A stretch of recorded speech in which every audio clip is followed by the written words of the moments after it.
we had over 200 teams sign up for the EU West portion of this alone, which is absolutely wild. So strong. It's a 1v3!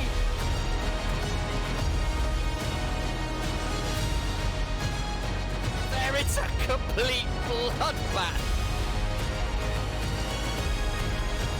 Coming on through West, step forward. Oh. Gets taken up by Death Ray, though. We're going to 1v3, gets caught up, gets shield. Hello and welcome everyone to the LG UltraGear EU Server Clash Grand Final live from the LEC studios in Berlin. My name is Burton Crafty Schillinger and I'm honored to be your host for this event. Today, we're hoping to once and for all get an answer to one of Europe's biggest rivalries. Which server is superior, EU West or EU Nordic East? Over the past month, we've searched for one team from each region to represent their server, and today they're here to play in the grand final of the LG UltraGear EU Server Clash. 256 teams from both EU West and EUNE signed up to compete, but only 2 remain. But of course, they're not only fighting for fame and glory, they also look to claim this beautiful trophy and each take home one of LG's amazing gaming monitors. The first prize being a huge LG UltraGear 48-inch UHD 4K OLED monitor, the one that you can see on your screen right now. I certainly would love to have one of those in my place, but even the loser of today's match won't leave empty-handed and bring home an LG UltraGear 32-inch gaming monitor. So there's a lot to play for later on today, and of course we'll make sure that you guys watching at home will get a chance to get your hands on one of LG's monitors as well. But before that, I want to introduce you to the amazing on-air talent that will bring you the action in this grand final. You all know them. They've accompanied these 2 teams in their respective regional finals already, and they'll give you a quick recap on each team's run in this tournament. Welcome, Initialize, Namera, and Trouble. A pleasure as ever, Crafty. Your mustache is phenomenal. I am actually quite jealous. Yeah, as someone who can't grow facial hair. I can. That's why you're part of the boys. Yeah. that was her application process. It was a really long and involved thing. You gotta grow a mustache to join the boys. How did we get in? How did this work? Welcome. Oh, well, madness aside, I am indeed Initialized, joined by Trouble and Nymera, and we got here from a pretty extraordinary way. We've had both the EU West and EUNE representatives go through a ridiculous gauntlet of teams, over 200 on the EU West side, not quite as many on the EUNE side, but still a massive amount as well. EU West kind of superior anyway, so. You're not supposed to throw bias out, George. You might play on one of those servers. Sorry. That's the way it is. Speaking of that, let's kick off with our first little video, courtesy of production, who are amazing as ever, to look at Candy Class Gamers and how they got here. Finally picks up a kill on the Nami, and that will be a quadra kill. Piercing Arcane down the heel. Exhaust gets the kill anyway, and that's a mark. God, Shihan is so strong. It's a 1v3. This guy's going wild. Lands the shuriken flip, gets the kill. A triple to the Kindred. Game, set, match. They're on to their way to Berlin.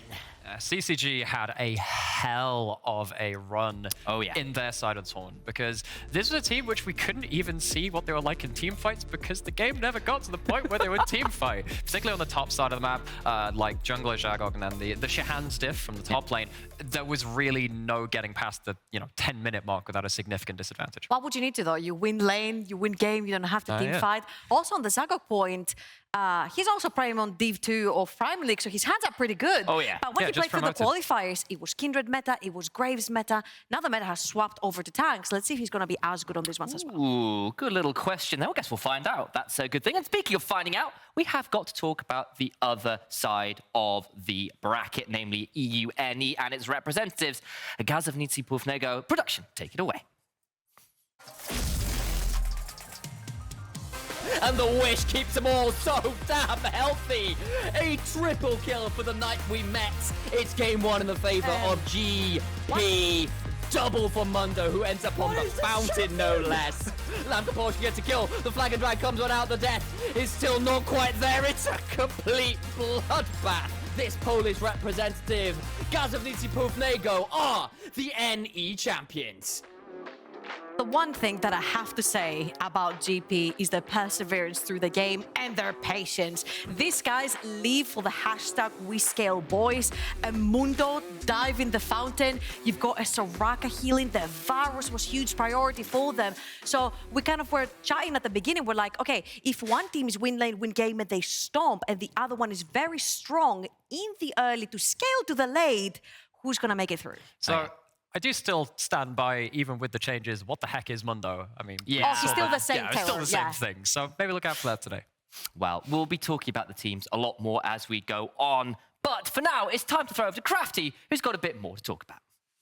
Yeah, I got quite a bit to talk about. Thank you, guys. But I want you to be the center of the action right now. Initialize, come over to me. I think we're good for some 1v1 action right now. Let's go. Yeah, what do you think? Yeah, I mean, we got a brotherly duel going on later on. I'm looking forward to it. First, I want to start with Namera and Trouble in a 1v1 head to Howling Abyss. It's important to figure out who is truly the greatest of the boys. The greatest of the them all. greatest. The king or queen The goodest boy. The 1v1s. The goodest. The goodest boy. The goodest boy of them all. You know what? Production would not bring me a step, so I got it myself. Oh, that's so smart, though. Hey, can I get like a little step for I would be like this otherwise. The rest of us were like monochrome and there's trouble I with the think most maybe if you just incredible duck heals. down a little bit, I might be able to see over the screen. Yeah. I mean, we were talking about this before. Is that going to be, or does it have to be, an Ari versus Katarina 1v1? We were discussing this and then Trouble went, Katarina is trash in a 1v1. Hell no. But I think she might have to do it anyway, or I'm going to boo her, which is just how this works. You know what? Alex said after this, he's like, what if I just random it up? And I'm like, you can random any top. It still beats Katarina 1v1. Then you can pick Soraka. Straight fire coming out from both of these guys. Who do you prefer? I have to prefer Trouble because Nightmare will be insufferable if he wins, and I have to live with the guy. So as the older brother, I have to make sure, you keep him in his place. Okay. So that this is important. That Trouble, don't let me down, beat him. You heard that? Thank you. Oh, are you a snowball kind of guy? I am, but I'm very bad with it. Like, I'll throw the snowball and go, well, that was a mistake. Yeah? Because I kind of have to take the snowball if I hit it. I'm that kind of player. Yeah. You don't do that? I mean, I do. It's just a bad idea. I just of die course every it is. time. It's like the Lee syndrome. Basically. Everyone can experience it on ARAM. It's true. It's beautiful. What is the name for a snowball syndrome? That's a good one. I have to think about that. Yeah. Oh, no. We'll workshop it later. We'll come up with something later. I mean, you will have to play too. It's true. I'll be on next, so you know. Yeah, of course, I'm going to win. There's no way I'm not. So that's fine. I mean, it's going to be a single round robin. So you're going to play both of them. In the end, there might be a tie, a three-way tie. That's true. I mean, that's also How I guess the we most just got to wholesome situation, I guess. One hopes. Yeah, but I mean, Namera has already looked pretty confident. We're good. Oh, you guys are good? Yeah. Oh, okay, Is we're it still strange we're still that in I'm actually champ more, select. Is How it much strange trouble that do you I'm think more I get nervous in? for this than I am to be like be on stage and like gas? To embarrass yourself in public. Yeah, I do that a lot. Just not in I'm this just way. going to say, I might walk up and press Alex's flash key. Oh, yeah. Wow. What if he's not using flash at all? I didn't pay That's him, true. by the way, to say. Yeah. No. You don't need flash, you got a snowball. That's true. Make him snowball in. There we go. That's a good one.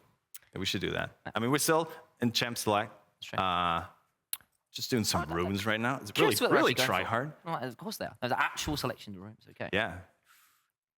Are you just going to be watching through Trouble's screen? No, do I actually know of how course we're not. watching? We're just, I mean, we could also probably check in on you. I don't know if we already have Taking any a bit champions of time selected there, here. Trouble. You have to think through some things now. I mean, this is blind pick, so they don't know what's player. happening. I'm gonna. Yeah, let's go for glance at what Alex has done. Yeah. How you doing, buddy? I'm doing okay. You sure? Might be doing significantly better in the next couple of minutes. We'll Okay, see. yeah. Fun. Nice to see you pick Kane. Yeah, thanks. Yeah. I really thought Kane would be the answer. Kane, it was obviously the answer, you know. What did you pick? Did you check what he's playing? Things. I did. Okay. Did you not check saying. whether he was picking flash? Yeah. I hope you haven't changed the ultimate Okay. here to alt as well. Well, I gotta be did change something. some I mean, keybinds. we're which starting is gonna level be- 1, right? That's true. I actually don't know. I know it's on Howling Abyss. Yeah. I know we're doing a custom game mode. So Yeah, it's first to kill their opponent. Yeah, first blood. There's no CS. There's none of that business. No. It's just murder. Wait, you don't No have to turrets. kill. You don't have to kill minions. No, it's just murder. You don't have to kill me. It's just murder. You just have to be close Just to murder. actually get some experience. Keep things simple. I'm good at that. I never get the minions in my lane anyway. Just ignore them. First point for you. Yeah, I guess we're gonna have the matchup up And on we're your screen. sat here real looking soon. at 0 on the timer, and then it's just like Prepare for battle. when the gods of the Howling Abyss allow us to partake in it, I guess we'll go. Do you just like what? I mean, how long is the spectator there? Is it just like waiting for you? We've just broken the server. You've just broken it because of the talent that was about to They're load on so it. afraid of what you'll do on the keyboard. Sam, you'll know that I really like roller coasters. We grew up going to a lot of theme parks, and one of my favorite roller coasters is one which just kind of like dips you just over the edge of a really big drop, and then it drops you. I feel like this is still waiting for the drop. Oblivion. Oblivion, right. Oh my Alton god. Towers. Yeah, it's a good one. Okay, production just told me we can already talk about your picks, so Alex, go first. What did you pick? Well, I was hoping that potentially the ASU would be on here, but it's not. But I am playing my main of Ari because... Oh, please, man. Be a little creative. You know, I started playing League in Season 4 in 2014, and one of the reasons... So you introduced me to it, so thank you. Grandparents' house. Thank you, or I hate you, one of the two, right? You know, we have a very love-hate relationship with the game when you're winning or losing. But the reason I started playing that game, largely, is because I saw Faker's montage of his Season 3 Worlds performances on Ari. And I was like, huh, that looks pretty fun. Picked it up myself. Now, 8 years later or so, I'm still playing it. Look where we are. Yeah. I'm actually no better at the champion. However, you're about to face... Well, I had to play the champion that I'm really good at and I have confidence in. So obviously I picked Katarina, I picked Tristana. With Exhaust Ignite, because yes, I'm that person. That's filthy. You're an awful human. That's going to be really interesting. You're not allowed to change anything, just saying. Don't cheat. No. Well, I'm hoping I can catch you off guard with something, but we'll see what happens. I mean, you got it. I'm assuming, by the sounds of it, the initial game didn't quite work, so it's a remake of the lobby. Yeah, we're restarting the lobby just right now. sit over the drop. It's because the servers are so disgusted with Trouble to Ignite Exhaust Tristana. That's true. No snowball, Sorry, man. I was born a Virgo. I'm a try-hard at heart. What does that mean? I don't know. Some people that believe in science say it. I have to say too. I mean, you're basically playing your OTP, so you're try-harding as well. Oh, true. True, but then there's the kind of the logic where it's like, if you are in, say, I mean, I used to be okay at the game, but now if you're like loading into Gold Elo and you see someone with 1 million points, you actually probably shouldn't be that afraid because they're at 1 million points and still at that Elo. So, True. I never thought of that. Yeah. You see like a 3 mil Yasuo in Gold 4 and you're like, I can deal with I can deal with that. Wait, did you do your placements? This is my life now. I've done 3 placements. I've won my 1 Ari game and lost a lot of Cassidon. And you landed in? Goldish. You have to go through gold? I have to go through gold. Once upon a time, I was in my Diamond 1 promos, which still wouldn't be enough to beat these guys. But hey, guess we'll see that later when there are people who are, you know, much better at the game actually, than me. yeah. Watch them play. That's true. I've not actually done my placements yet, so I have no idea. I will probably suck knowing me, though, so that's fine. Yeah, me neither. So, I'm like, I'm going to do it and then realize I'm bad at the game again. It's probably what happens. There's a reason and I then cry in the shower afterwards. Yeah, that's exactly it. Yeah. How did you know? We've done that before. We have? No. Wait, what? Wait, oh my God. Wait, what happened last time? Like, what happened? Well, who do you give it to now that you know what they picked? Probably Trouble, because she's gone for the really aggro level 3 all-in or level 2 all-in murder someone, which could be a little bit sad for the Ari. I think if level 6 comes through... Wait, I can't change my I would argue the Ari might have some options there. But yeah, well, we'll see if it gets that normally far. notoriously pretty good in this Yeah. in this game mode. So That is true. Okay, which skin? Quick. Oh, yeah. Which one? Well, you the see, little funny you devil mention one that. or the Dragon Tamer Yeah, one? it's got to be the Dragon Dragon Tamer. Trainer. It does make me very sad when Tristana dies. Yeah, that's I why will Trouble... not, Yeah, she so- won't die. Yeah. I will. No, That's Come the on. thing. You can make the bias like a little less obvious. No. Lose. All hail, Close enough. king of the losers. You went for the fire... What's it? The Foxfire. Fire what's it? That is the best skin of League of Legends, I'll have you know. Yes, the Fire WhatsApp, exactly. The Fire What's, yeah, it's the Fire What's, you heard him. Excellent flavor. Comes with a good VFX suite. Yeah, sort of. Oh my god. Oh, we can actually see now. Excellent. Oh, we have action on the screens.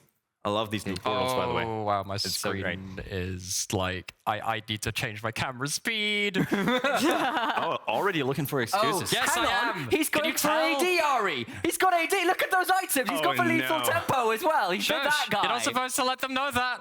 It's on screen. Where are you? Hi there. Oh, God, no. Please. Don't you BM, man. We're starting I at was level trying to 3, be though. Start as well. friendly. That's a Okay. lie. No, we're starting at level Pause. 3. That was a friendly W. Yeah. Yeah, friendly neighborhood W. I have bomb plating for a reason. You guys won't have to wait for the minions, though. You can just straight up... Yeah, but that means she would win because she's a Tristana. He cheated my bomb plating. That sounds like a skill diff, honestly. Wait, why is everything quick It'd be cast funny with if this indicators? was an actual farm fest now. I know, for right? like 20 minutes. It doesn't matter though, because they've got to kill someone. Yeah. How angry do you think Alex would be if I pressed flash? Oh my god! Never mind, no time. Go on. No, you Oh, do. he's not happy with that. Oh my. Yeah, that's not so good. He might be in a bit of trouble. Eh. Oh, shit. How many times have you heard that joke? Oh, good job. Not enough. She doesn't have flash. True, she doesn't have flash. I actually can't win this. I actually can't win this 1v1. How you feeling, Alex? Yeah, how No, you not feeling, very buddy? good, thank you. She's got no summoners out, so at least. Yeah, that's great. Thanks for telling me that. Huh. She's beating you in CS as well, just so you know. Yeah, I'm aware. How you feeling, Georgia? In the tower? Oh my god, no! Oh my word. Well, that was close. That was... You know what? I knew that he was gonna pick Ari, whether he's good in 1v1s or not. Yeah, that ADR. I just want to say, you're still my I'm friend, not Alex. angry. I'm just disappointed in myself.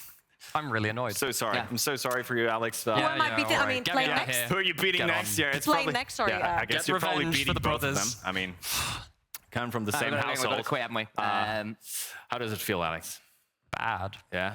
Yeah. Bad. I sat there, I'm like, you know what? I'm just going to do this whole thing, stack up lethal tempo. And I'm like, I can't really walk into range of that. All you have to do is try and like cancel the rocket jump with the charm, and you still get out damaged. I'm like, this is pain. I mean, it was this close after the tower down? Pain. There was, Yeah, there was a chance. Misery.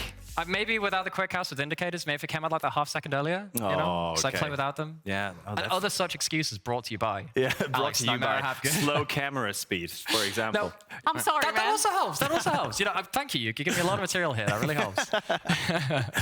I would like to apologize Georgia. to absolutely No one. George, you're going down. I mean, this could also If you already pick be over. I can take my if you shoes off. pick I mean, after Katarina, this- I'll play Evelyn, and we'll both suck in don't win 1v1s. that. I know, it'll be awful. Now, you see, the thing about Evelyn is... Okay, you want to do it? I've got, okay, I've we got do a it. great Okay. analogy for Evelyn, because people just kind of like randomly forget about the champion, and then she comes back. Yeah. It's kind of like a seasonal flu. Just keeps coming back. It's like, it's Evelyn again. We're suffering from this invisible assassin. Literally invisible for half a season. True. That's Yeah. I like the way you think. And then, yeah, invisible for a little bit more. And Got to work on these puns, but trying my best. I mean, as I said, yeah, this could be over basically after this match. this could be 2-0. It If means Trouble that wins the- this, she's 2-0. She's already the queen of 1v1s. I'm actively bad at the game is the problem, so... You're not. what he's doing is just setting me up for failure when he somehow wins the last 1v1. Oh yeah, yeah. We will. I mean, we will play this out no matter what. Well, yeah, I mean, there's pride on the line. Of course. Yeah. I mean, Trouble would be the best of the boys, the best boy. But, you know, sibling rivalry at the end. We got something cooked up for the last 1v1. We'll do something fun. Oh. Yeah. I mean, I already have something in mind as well. Oh, yeah? Wait, you have something in mind? True. No, I mean, there's a couple of brothers in League of Legends. That's as well, true. right? Yeah, so Oh we my were thinking... God, I have all the chromas. I know. I'm thinking about I was like, oh my god, Chromas, let's go. So there is Jinx and Vi, that's got nice the Arcane Chroma. duo. There's Darius and Draven, and then the one we were thinking about was Wait, Yasuo and Yone. Katarina Cassiopeia?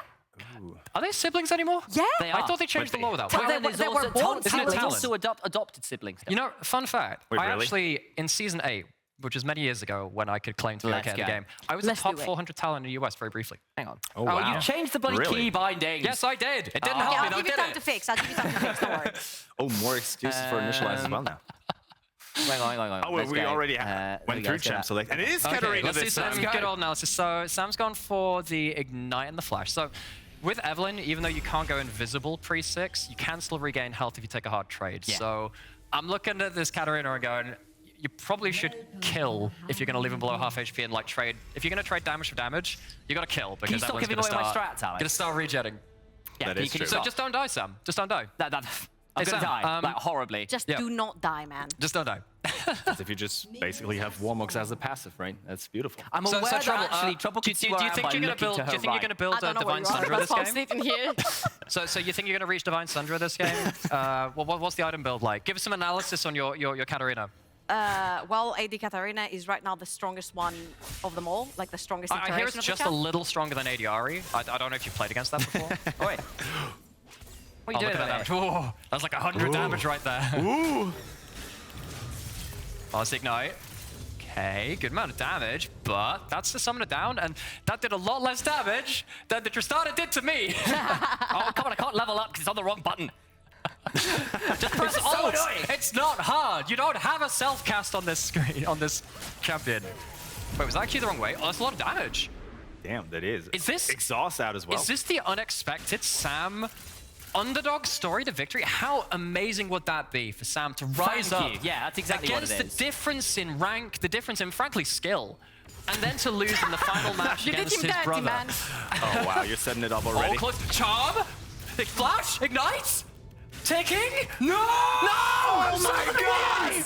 No, Sam! Oh, How no! could you do this? Oh, Okay, Sam! To be quite honest, my E was not a smart cast. I was stuck on trying to the jump back and I minions. couldn't. Disaster! In the final seconds of this game. Sam, what are you Truly doing? bringing dishonor upon the House of Habgood. Oh my. I don't know whether I can Well, with cast that, anymore. it's- Can someone find a replacement? I'm done. I'm afraid you have to play one more match, Sam. But with that, it's already official. Trouble, you are All hail The best the, boys. the goodest of them boys. I'm the goodest boy. the goodest Yes, you are. boy. Come over. done. I Congratulations. think I'm Well clearly the played. baddest boy because that was awful. Yeah, that was. Yeah, Sam, let's go put you in the dirt one more time. You That know was what awkward. he was saying earlier? I tanked 46 tower shots, but not 37. Oh yeah. I mean, that was only two Does tower anyone shots. Listen, no. if I'm good at something, it's playing under my tower, because that's where I'm stuck every game. Yeah, well, why were you under mine then? That's what caught me off guard. I'm yeah, just that's saying, true. technically I it was mean, a 1-for-1. If it was laning phase, it would have been a 1-for-1. I don't know, man. I won twice. No. Don't try to cheat away my win. All right, Sam, let's doesn't feel let's to be the settle goodest this, of shall boys, we? though. Are we doing this the way we said we were Do going I to do have to this? be I think we have to do this the humble, way we do this, Sam. Alright. Sam, No. we have a choice of No. flipping champions. I was wondering about the Yasuo versus the Yone I matchup. think that's the way. I I think that's the way to do it. So how do we do this? Do we do... I'm the goodest boy. You're the younger So brother. good. I'm the younger brother, so I will be Yasuo. I'll be Yone then. Now, Oh, as far it's as gonna I'm be aware, Yasuo this Yone matchup's match. quite Yeah, but Yone who's gonna be favored. who? I've only However, played Yone like twice, and both those were in that's A twice more than you need to for that champion. It's very, very intuitive. The thing is, you can't go for the 0 and 10 power spike now because it's That's Oh. true. it's first blood. Oh. As you may also see, I'm actually quite bad at 1v1s. I have seen so that I suspect on- I might lose this anyway. Yeah, I see that when I walk into your room and I see you playing. Yeah, that's Yeah. fair. So who's playing who? I'll be playing Yasuo as the younger brother of the duo. Oh, okay. Fair enough. You know what the plot twist would be here? ow. If Game's LG up. You kindly can close gave it. me a monitor as well for winning the 1v1. Oh, yeah. Shout So it out is. Shout out. to of course. LG. I'm I mean, actually you quite could also tilted. participate in the raffle later on. I'm Let's go. also quite tilted. There is a raffle. So who You know will what? be the Who is king it? of We're tilted? doing this? The best of the brothers, but maybe not the Doing that boys. cast, we're Okay, doing let's- this, let's we're go all get myself some participating rings. on who's gonna win. And actually, Alex won once in the raffle, and they had to like. That's redo it. true. Wow. That's Yeah, true. Yeah, that's not how Now that's this supposed is a to point. go. I actually have to wonder because Yone has mixed damage. Is it actually better for me to go So health? who do you give it over to armor? now? I felt harder, I wish I probably could better. answer that question, but I genuinely did you don't. go- I don't know. Alex seems tilted. Alex Yeah. seems Shush, tilted. quiet. I'm not tilted at all. Quiet. I mean, Sam looked pretty tilted as well. He was lying I was on the ground. floor tilted, in Yeah. fairness. Yeah. You tilted to the floor. They're still doing runes, by the way. The team seem ready at the back, so if you could guys Yeah, just hurry up a bit. Yeah. I think I do Like, this. I think I do this. you don't need to do your runes. I'm just wondering between going taste You're the taking blood or this, blood they're taking this plating. very seriously. Yes, right? can you tell? You know what this is? You know what this is? It's like when the world's finals have already been decided, and this Yeah. is playing for like 3rd and 4th place. Yeah. This is very serious. This is a medal-winning game. That is true. That is true. Actually, no. This and might it's be two better. brothers. I mean, they will have to live with that Yep. shame of losing a 1v1 Did save. on They don't, stream. they don't look like, I'm like going each to throw other. this out there. I'm we going to can lose promise many they're more brothers. 1v1s in the Yeah. future. I don't think this Oh is man, going I've to got be... so many skins. Which one do I use? I have to. So that looks like a high. Oh, it's the high noon Yasuo. Well, I really? have to pick. Yeah, that's the try-hard Yasuo Wait, skin. That who's is the true. older though? Who's the older brother between Yone and Yasuo? Yone is. No, that's why he's Yeah. playing. Ah, that's what. Yeah. That's We just- have our logic. We've done our research. Yeah. You That guys are camera, cringe. I mean, yes. Stick to the lore. Stick to the lore. Buttons are in the wrong place. It's fine. Oh, it's I fine. can't- It's I fine. can't- It's fine. Okay, that's fine. Just fine. Okay, now Do I you should. know how to play this champ? We'll get to that. Okay, if you mean, press E on this computer, you'll have to click as well, by the way. Oh. Yeah, you Just probably saying. should activate That's what smart almost cast. killed me versus You can activate smart Yeah. cast.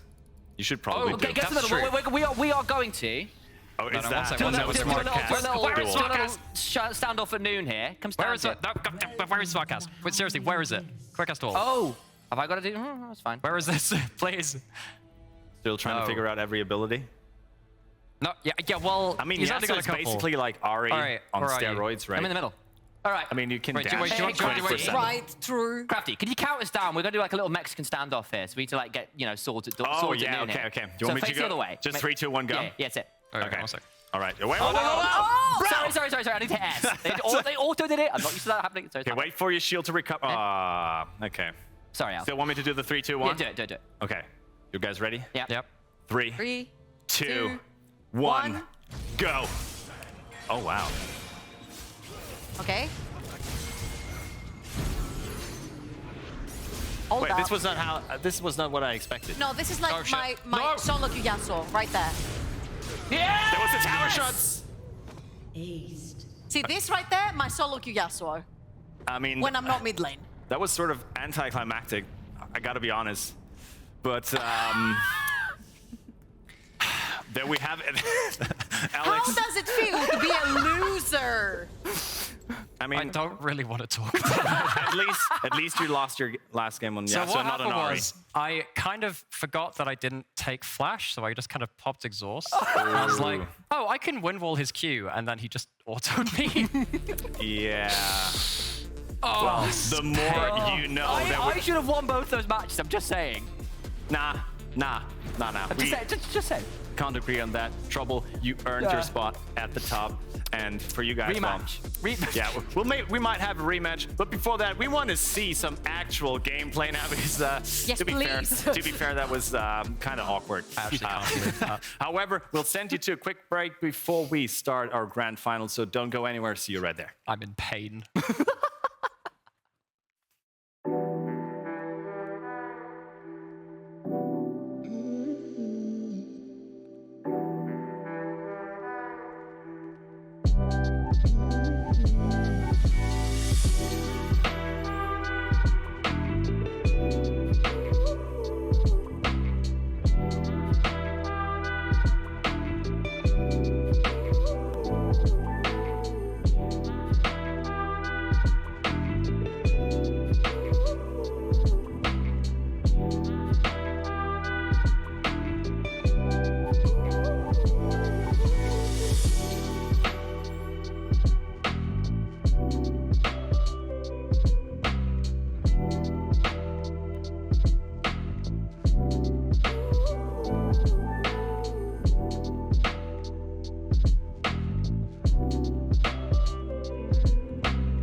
Welcome back. We're live at the LEC studios in Berlin for the LG UltraGear EU Server Clash Grand Final between EU West and EUNE. We've seen some questionable 1v1 action a couple minutes ago, so I guess it's time to finally bring these teams on stage. There's one team representing EU West, 4 Germans, and a British guy in the top lane. Let's welcome them. Here is Candy Klaus Gamers. In the top lane, Shihan. In the jungle, Sagog. In the mid lane, it's Fisher. As their AD carry, Mind.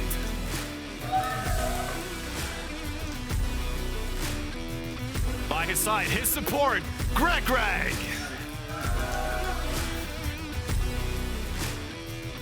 And last but not least, their coach, Tim. Your EU West representatives, Candy Klaus Gamers, but they will face a tough opposition from EUNE, basically representing Poland.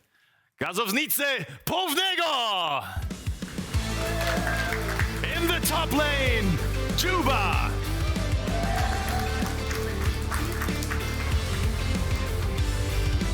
In the jungle, it's Varian! As their mid laner, Buffy!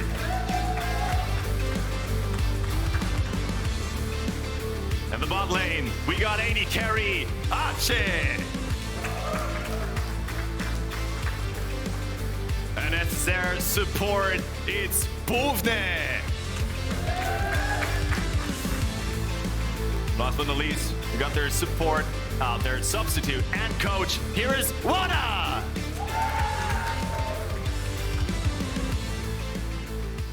Welcome, guys, to the LEC stage. Players, you can take your seats, get ready for the game. Coaches, I want a quick chat with you guys, so come up front. We'll have a little talk and get to know you guys better. First of all, Tim. Yeah. How's it to be on an LEC stage? I mean, it's amazing, honestly, for the guys to have the experience, and also for me, of course, being on stage and for the first time really coaching behind the guys as well. Is that your first LAN experience ever, or have you guys experienced LAN tournaments already? I think for some have experienced LAN tournaments in a smaller stage before, for myself as well, but it's the first really big one. I mean, LEC is the biggest stage you can really have in Europe, outside of maybe the stadiums for Worlds or so on. That is true. How about you guys? How about you? Well, so for some of our players, it's not the first LAN, so some of our players are experienced, but for some of them, it's of course the first LAN. So it's of course huge experience. Also, the thing that we were very excited about was to try the Korean barbecue. Like a lot of pro players are talking about that, and for a lot of us, it was like for the first time. Yeah, so yeah, we had a nice experience also. We had some great dinner with the guys from LG yesterday, so you got to enjoy that. How are nerves right now for you though? Like, well, are the guys excited, nervous about being on stage? The guys are, of course, more excited, but I think when it comes to the game, they might be a little nervous, but we are pretty confident, I would say, and we are very, very prepared for the game, so it shouldn't be hard, to be honest. Okay. First words of banter already. How do you feel about it? Are you prepared? Are you nervous at all? No, not really. I mean, we're chilling. I mean, the players maybe before, but I think that always goes away once you go on stage and really sit down, calm down. And I think going into it, it won't be that hard as well. We might drop a game, but I think 3-0 is the target. Okay. Any famous last words? I think that wraps it up already. I mean, calling it 3-0 already a risk. What about you? The last words, of course, yeah. I would want to wish my opponents good luck because they're gonna need it versus us. Okay. The stage is set. Well, you guys go for the obligatory fist bump, please. And we wish you both a great match. You can go to your teams, join them on stage, and I'd say that's basically it. We can finally head into the action of this grand final. So let's head it back to our casters. Initialize, Nymera, and Trouble. I love how they were talking about how, you know, the nerves go away when you sit down and you get into game. We didn't sit down. That would be That's the problem. it. That's it. Exactly. They've We should have sat down. told me the secrets now. I should have sat down. I am still in pain. I'm still angry. However, we have a lot of League of Legends to get through with people significantly better at the game. What do you mean? You want to tell me? Yes. Because I beat you, I'm not significantly good at the Look, game? if I'm going to be sad, I'm going to bring you down with me. All right, bring it back. So, we've got two very different teams from two very different servers with two very strong statements from their coaches, some 3-0 predictions being thrown around and the rest of it. And honestly, both teams kind of ran over their semi-finals in relatively dominant fashion. We've already kind of said that on both sides, it was a little bit difficult to get a read in some ways because we didn't see them pushed too hard on either side. So do you have anybody you've got your eyes on saying, I think I'm favoring them right now? I just really like the team from EU West, CCG, coming in because they were very dominant from the very get-go, and we didn't necessarily see them, not just in the particular best of 3 that was the semi-final, but also in the previous series as well, and any other games that they did. We didn't necessarily really see them being pushed to their limits, and if you can win that flawlessly through the laning phase, and if you're going to take it slow on the other side from GP, can you withstand the goal difference that's going to be created by a team that's so dominant early on? But the thing for me is that actually, you look at the team from EUNE, Gazovnisi, Povnego, they're a team which managed to carry from multiple different roles, and that's really important. It's a big series today. It's best of 5. Especially the Soraka. Yeah, the Soraka was there. There was a support. There was indeed. Yeah, support, obviously very high ranked for their team. 1,000 LP odd last time we checked in around the semi-finals. It's new season now. Oh, we could be the same rank for all you know. Oh my god. We're the same rank. There is no rank diff anymore. Everyone's just in places. That's a game changer. Either way. Fantastic. Either way. There is a very large ability on that team to kind of throw that burden around the map. So when you look at a team which is as dominant in the early game as CCG, maybe you can just look for something to break through that defense in one area of the map and switch that around in the series. Well, to bring it back away from the teams instead to our audience in Twitch chat, we've got a little game for you, a little raffle for you. And what's important here is I need to ask you all a question. Who's going to win the first match of this series? Spam either !CCG for Candy Klaus Gamers from EU West if you think they're going to win, or !PUF if you think it's going to be Gazovnisi Povnego. No, because the last time you did that, production told you you're not going to win. I just realised it's going to be so sad because now we cannot participate. And you won last time. He didn't really get to win. He got literally told by production, yeah, we took your name out. So it's a lie. Anyway. That's the one thing I can win, apparently. Bring it back over here. I'm going to finish up this, this whole little read thing. Because what you do get is if you do win, there are 5 €10 Riot Point vouchers, which you could be in with a chance of winning if you predict correctly. This raffle will be open from now and will close once draft finishes. So get those spams going, everyone in Twitch chat. New patch has dropped as well recently, and there's a lot of nice skins on there. So I'm quite sad that I can't enter. I was wondering, so getting back into this, Zagok was a big factor of why CCG were able to be that dominant in the early game with his farming junglers that could snowball in the early, the likes of Graves and Kindred. Now new things have risen back up to the top. The Wukongs, the Vice, the Maokais, the Setsuanis, the more facilitating kind of junglers. And I really wonder which one of those is going to get banned away, or if any, and then you have the trade between the two. The thing is, though, with a player like Zagok, right, he's just very skilled. So when you have a lot of just powerful junglers, even if they're not in necessarily the damage carry role, you need to be aware of that. And of course, on the other side, when you're looking at the Nordic and Eastern reps of GP, this team has the ability to, again, just kind of flex around and discover what they really want to play towards in this series. I really wonder, actually, what the communication has been like, the conversation has been like, on who is getting that first real burden to be set up around in the first game. But for right now, we're seeing a lot of bot lane bans, and this pretty much means that a lot of the very strong duos are out of the picture. Who's ready for whatever. Who's ready for Heimerdinger? Lucian / whatever is out. Draven / whatever else support is out. So a lot of the very oppressive early game, aggressive bot lanes have been taken out of the picture. Now, don't get me wrong, I've seen a bunch of Yuumi B1s. I've seen a bunch of it being combined with the Zeri again down the bot lane. Oh, yes. Fair enough, you know. It's another one. Fair enough. This was It fits the style. And funny thing you mentioned that. I believe both of these teams in their semi-finals when we were casting them played the Varus. In fact, Mind was taking some crazy 1v1 Varus versus like Ezreal. I think it was versus either the Ezreal or the Kai'Sa. There was some different Varus matchups in there, but this pick was really huge. On the other side, though, you look at that Senna. That allows you to flip the script of what a regular bot lane looks like. Very interested to see now what CCG choose to pair up with it.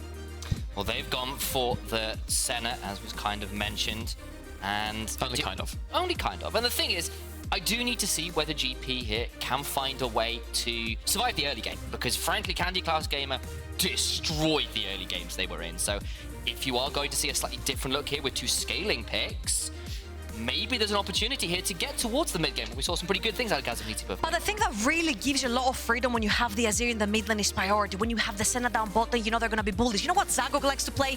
Graves, Kindred, anything that's going to farm play in your face. Ooh. Having that priority through your side lanes is so pivotal to be able to enter enemy jungle, and especially since now you know you're playing against the Rek'Sai. A Kindred here could possibly be the trick. But you know, what we were leading into this, from what we saw from the semi-finals earlier in the tournament as well, was, hey, CCG, really good at that early game. These picks go later. You have an Azir and you have a Senna. The longer you leave them unattended, the more problems you're going to have. And if you do leave them unattended, that versatility may well have caught the NE representatives off guard a little, but they're going towards the early game themselves. Oh. That's a lot of lane pressure from that bot lane. Of course, the Rek'Sai, which can really leverage off of it. Still, got to see what everything is rounded out here with. Of course, with a Senna, there's a lot of options in terms of what you can throw. Sorry, I just got really distracted because Trouble behind the caster desk was like, I literally pulled the rug under your feet. I was standing on this little like rugged mat thing, and Trouble's like, it's mine. I want to stand on it. Sorry, we got really serious round. I'm like, Trouble. What? And here is the answer. Yes. Zagok, not on a Kindred. Not on a Graves, gonna pivot onto the more facilitating junglers like the Maokai that we've seen absolutely dominating the jungle right now. We have. I mean, I'll also add this is still a potential flex option because you have got the Senna. You could throw it down bot lane.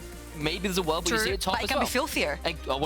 The Senna could be paired up with, ladies and gentlemen, the most annoying support to ever exist, Ashe. Oh, yeah, that's definitely the disappointed end. I completely agree. We'll see where it ends up. I think some valid points being brought up there about what can be done with this Maokai and potentially the Senna, though I am a little disgusted to agree with the fact that Ashe's support there is I'm already feeling pretty bad for Varian and a Stan on that bot side, because as soon as that Maokai ult gets thrown out, what the hell do you do to reach that Azir in that Senna? I'm sat there thinking you're on low range champions. Maybe if it's a poke Varus, you have a little bit more luck. That might have to be the answer here. But that range advantage, which CCG have with their first 3 picks, is also protected by that Maokai.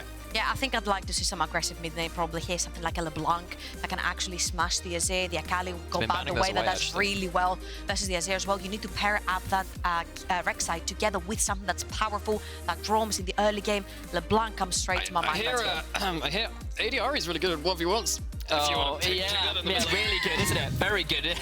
Doesn't lose them, does it? Do they? No. Anyway, you can see very much those focus on those particular roles as was mentioned, and the AP superstars in the mid lane with the Syndra and the Akali particularly devastating right now, alongside things like the Cast, and we've seen a little bit as well. Taken off the table for that. Okay, I take it back. Maybe it's not a Maokai well, it's still flex. It's still flex. They can do whatever. They can do Senna Wukong. They can do Senna Maokai with the Wukong in jungle. Senna Soraka. And yeah, they could just do also Maokai top, Wukong jungle, and then also just have something else in bot lane. They've had, they have like 3-way flex going into the last pick of the game. I love this stuff. It's going to be Azir Senna, Wukong mid, Maokai jungle. Cease and desist, Sam. Okay, I'm not a big fan of this. I know it prepares the team fights. I know it has a very long range engage. I know it's one of the best champions to have in your front line. But right here, I need something that enables that Rek'Sai. I need something that Rek'Sai will go into that lane and absolutely Goomba stomp that lane and get so fed in the early that CCG will not be able to bounce back.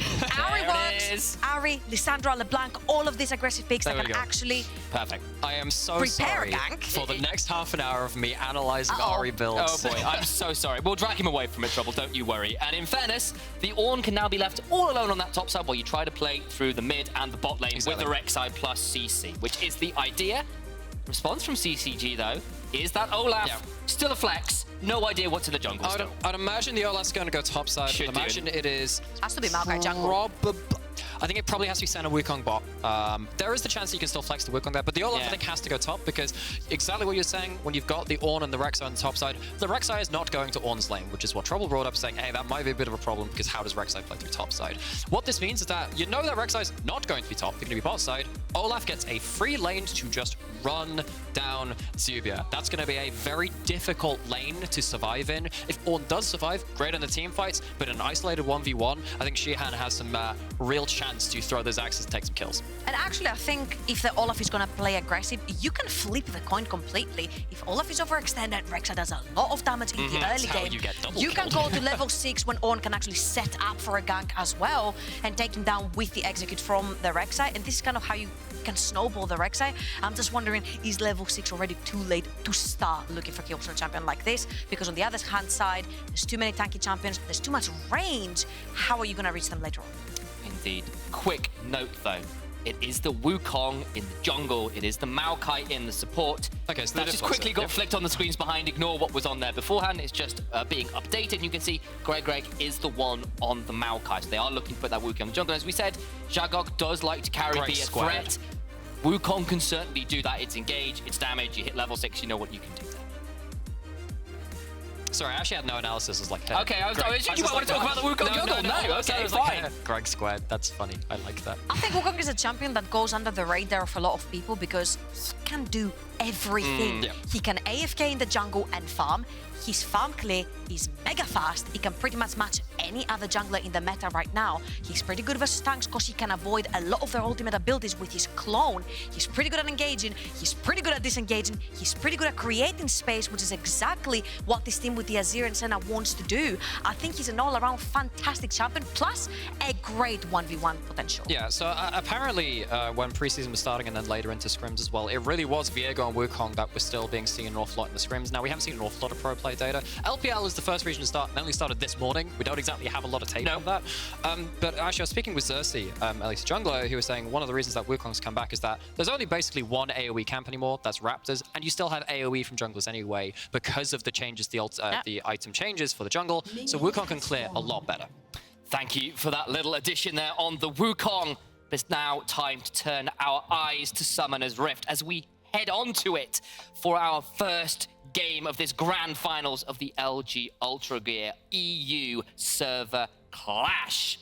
I've got a complaint already, Sam. What have you got?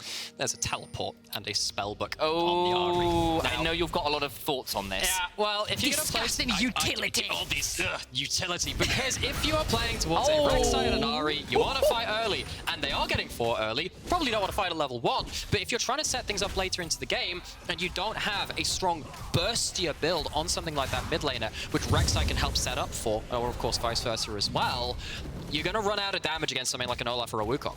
And onto that as well, Azir can now bully you out of lane and shove you in. And since that Wukong has taken control of the entire top side, clear the top side, sprinted through mid lane, getting that red quadrant. The only problem right here is that the Lulu Varus are kind of too oppressive on the bot side of the map. So Zagok might just want to split the map in half right here, not try any shenanigans into invading. Yeah, and remember, this is after preseason where we have seen things like invading being made a little bit trickier with the HP bar differences, but still, it comes off that way very, very well. Zagok gets a hold of the Gromp, he gets a hold of that blue buff, he forces the flash out of the Rek'Sai, which is such a potent tool when you want to look for those flash on burrows. Honestly, phenomenal level 1 out of CCG. At least we can see the Varus controlling this bot side. That's something good for the UNE team, because that top side is looking really rough. Disaster.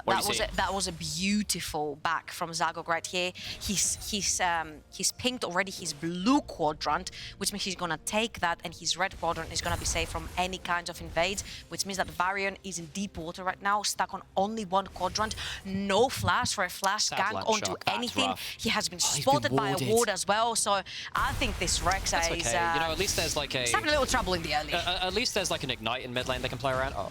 You've got Spellbook, you can flash and then change. Wait if you want, the players right here, you can just go and help them. Tell them after game 1, yeah.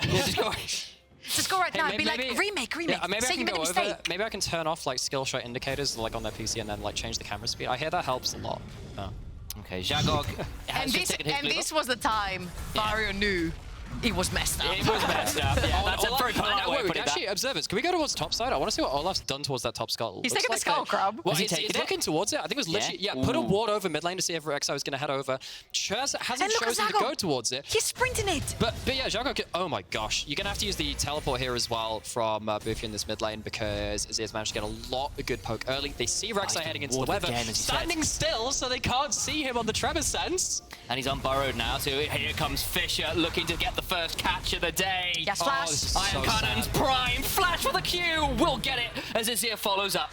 And this is why you don't need team fights, because if you choke everyone out of the game literally 1 minute and 28 seconds in when the buffs spawn, you don't need damn team fights. You just choke them out, you take the game, win lane, win game, baby.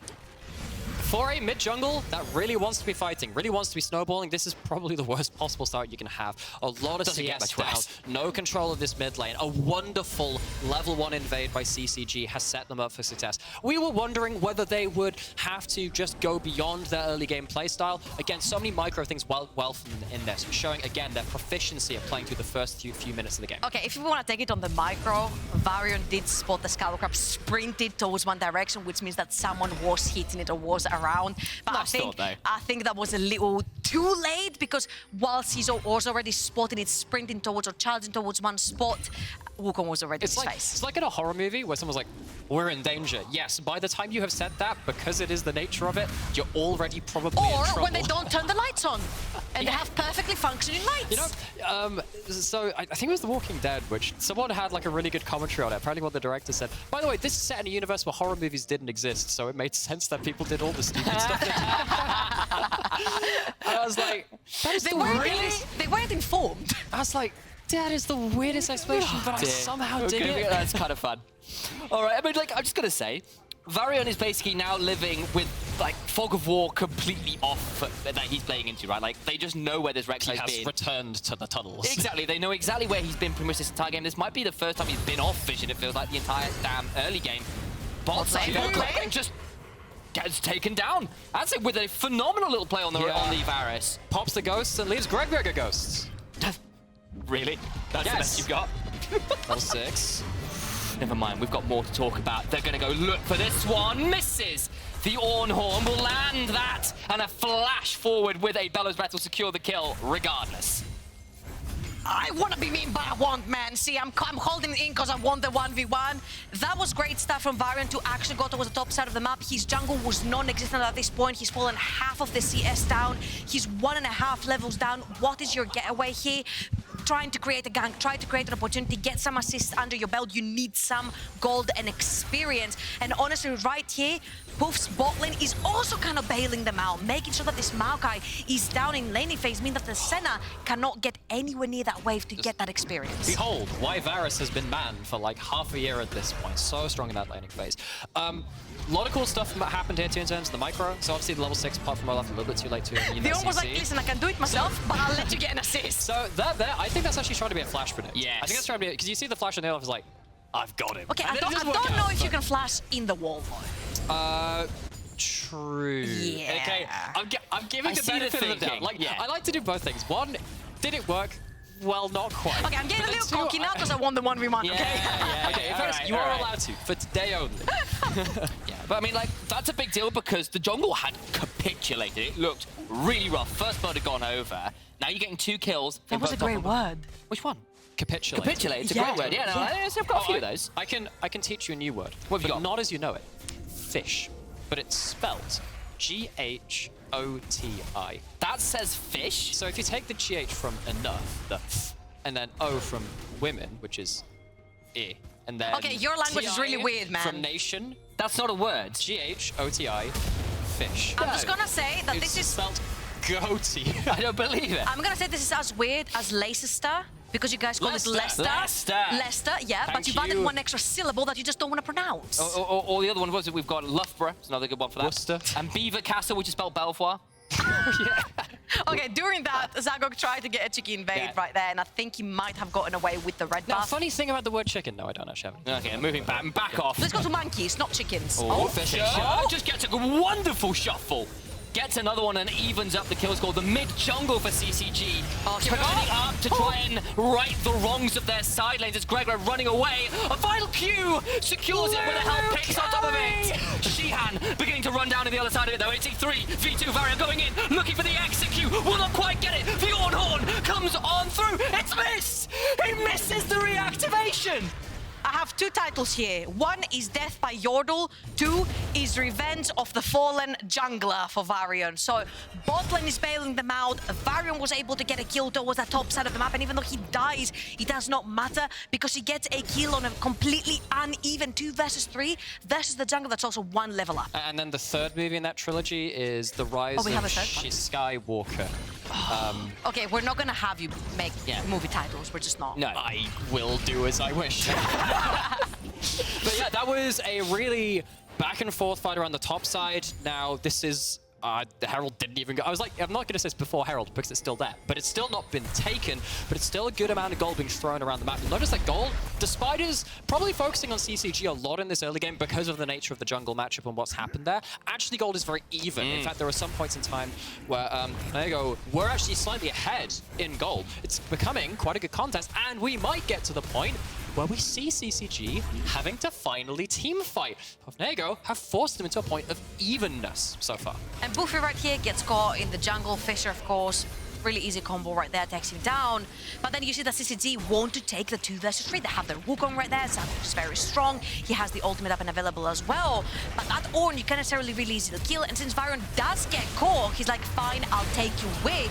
Manages to ult the real target there as well, which was very important. So his timing was impeccable to get that kill. So I think what happened there with the Ornn is because the wall was in front, he didn't charge forward as much as he thought he was going to, and so missed the reactivation, I think. I'm actually not sure how it works when your dash is blocked by terrain, because presumably your dash has to be in motion. But if you press the button while it's on top of you, you should still be able to hit it. It might be one of those really micro things. Yeah. I don't play an awful lot of Ornn anymore. No, neither do I. I like doing more damage than Ornn does most of the time, which is why I play like... Have you done the personality test, where it tells you, like, depending on your personality, what champion you should be playing? If it doesn't tell me Ahri, I'm gonna guess which one I got. What did you get? Did you get Katarina? I did get Katarina. Hey. I was going to think of what's a really dumb... 100% factual. Yeah. It literally said something like, in team fights, is it important to only hurt people? I was like, absolutely. And then it said, have you ever said the phrase, hold my beer, I'm gonna 1v9, 1v5? And I was like, that's me. I don't know why. I think that's great material for like an 80s Bryan Adams, like really sad song. You only hurt people in team fights. Yes. With like some sad piano line in the background. Midwest emo song coming out.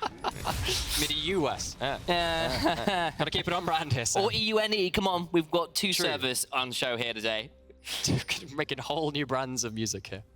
So, we've got about 100 gold difference between the 2 teams, which has been a little unusual for both of them, honestly. We are actually maybe going to see some team fighting out of CCG. 3 versus 3. 3v3. But everyone's bot side flash forward for the Cyclone, but overcomes Varian, looking to turn one over. He's interrupted. The knockup's there, though. They delete him. Dawning Shadow come through. Flash forward onto Mind, trying to get him dead. But he's just going to run away. He knows it's a Doom one. The tower shots gets him 1 for 1. He did it, Sam. It's still...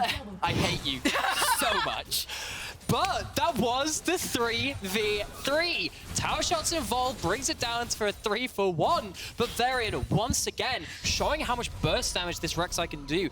Long ago, Rek'Sai ended up becoming a bit of the farm alarm champion. Long ago, back in my days. Back in like season 5, season 6, it was literally just Rek'Sai. I am here for knockups. Now Rek'Sai is here to assassinate, has been for the last few seasons. Prowler's Claw built up. I loved a lot of the body language in there too. Walks away, maybe thinks that Senna can get out fine, then goes straight back onto them with the ult, gets the kill. And the Senna Maokai has not necessarily been working the way they wanted. No. The Senna Maokai wants to create space. You put the saplings into the bushes. The enemy team cannot walk too far forward. Senna keeps you in distance. They keep the healing going with it. It just hasn't necessarily worked that well into a Lulu Varus that actually want to take the fight on you straight away. And right here, Zagok is going to submit his flash for that engage, but Vario comes through the wall and he has so much damage at this point that they cannot keep him at bay, and he goes again. Flash forward for that unburrow. Greg knocked up alongside Mind, which he is not going to master. He is taken out, and that is another kill in this bot side. And honestly, it is falling apart. Mid lane, though, has been the point of weakness. CCG looking to punish. There's an ult, there's a flash, there's an attempt at a turnaround, but there is no chance. The teleport comes through, but I'm not sure to what end. A knock-up does land, but I don't think you can follow up that easily. That was such a beautiful execution right there, because Buffy has flash, he had ultimate up and available, but the second you're knocked up in Azir ult, you can't use either, and the Wukong assassination came through instantly. Yeah, Buffy not using the flash, of course. While it is in its cast animation, you can't dash over the Azir wall. Long ago, many years ago, Azir stopped many dashes. Back when Azir had many more bugs than he did right now. You couldn't even dash over his wall. But even then, Buffy chooses to use the ult, doesn't use the flash, is now responding towards this top side. Away from the turret. Shagog here again. It's a fair amount of damage down. And as we also saw in the bot sides, that the Herald did get used and that did fall down, so big win for the Varus right now. But Buffy, as we've said, has been the weak point that CCG have preyed upon best they can, and we're thinking about getting him on the top side as well. Doesn't happen yet, though. Yeah, particularly against control mages with something like LeBlanc or Ahri, maybe something like Zoe as well, she's a little bit different. You basically need one thing to get you ahead, and then you can start controlling that lane more and more. Because Varian was shut out so early, that became more difficult. But luckily, topside hasn't been a lost condition yet for the UNE. And of course, their bot Tell you what, very, very well. It has just become a win condition because Jack Show got purchased. I know. Tell me about that item, it is new. And Jax's shoes, they're here! This item, you're just freaking invincible. The more members around you to be hitting you, the better it is for you, because the more invincible you become through the defenses that this item gives you. It's absolute paranoia how much healing and defenses this item does give a champion that also has a bunch of natural defenses through the champion itself that Ornn is.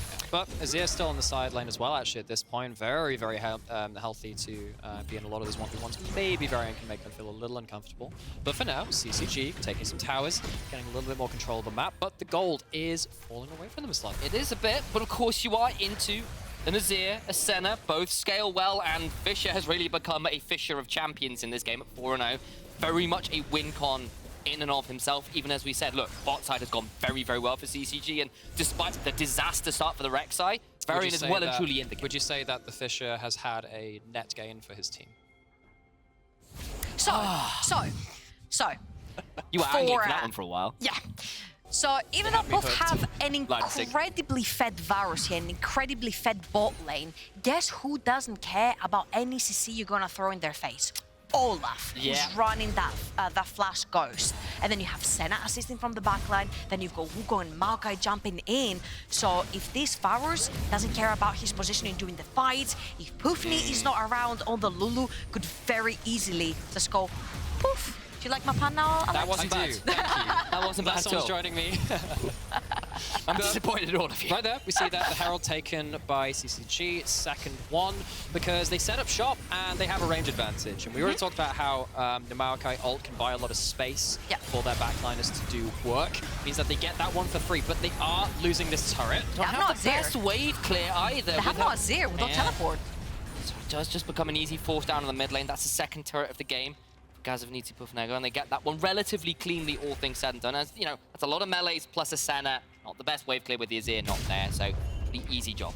Honestly, if you keep getting towers all over the map, and the map starts getting darker and darker for CCG, you've got two assassins, you've got Ahri, you've got Rek'Sai that will be praying in the jungle to one-shot someone, that it instantly becomes a 4 versus 5. But in very nice reply right here, CCG will gather up as 3 members in the mid lane, drop down the Rift Herald and take that mid lane tower for themselves. So they pretty much equalize the towers in 2 and 2. But I was getting worried there for a second, because I'm like, you letting all these towers die?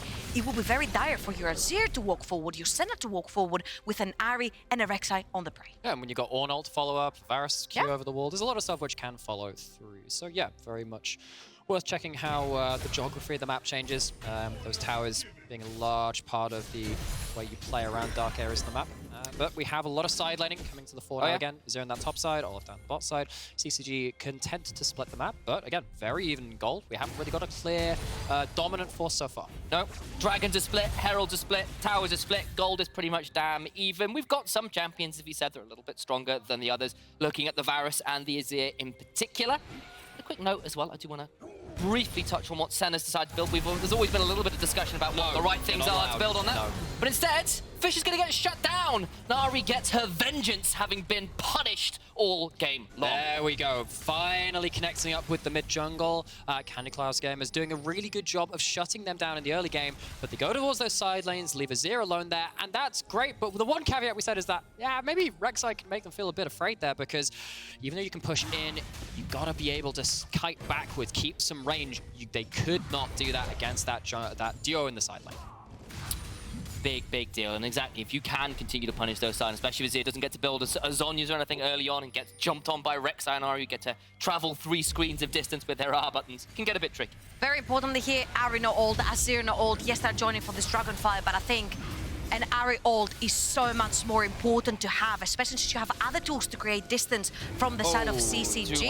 Not going to enjoy that. Has to flash straight on out. Does He's not still want on the to tank flank, the though. undertoes. He's still on the flank. He has the ult. Does indeed. Look for the Ornn Horn. There it is. The Forge Guard comes calling, but everyone else starts to come diving on through. He is taken out by the dragon. Secured by Shagog, who will not have that one stolen away. The fight continues. It is definitely CCG who will win this one out for now, though. Shihan so low, but still alive. Boofy is kept in place. No ultimate yet, but now it's available. Can start to dash around. Flashing forwards. Cannot get the kill. Goes down. Nymera's in despair.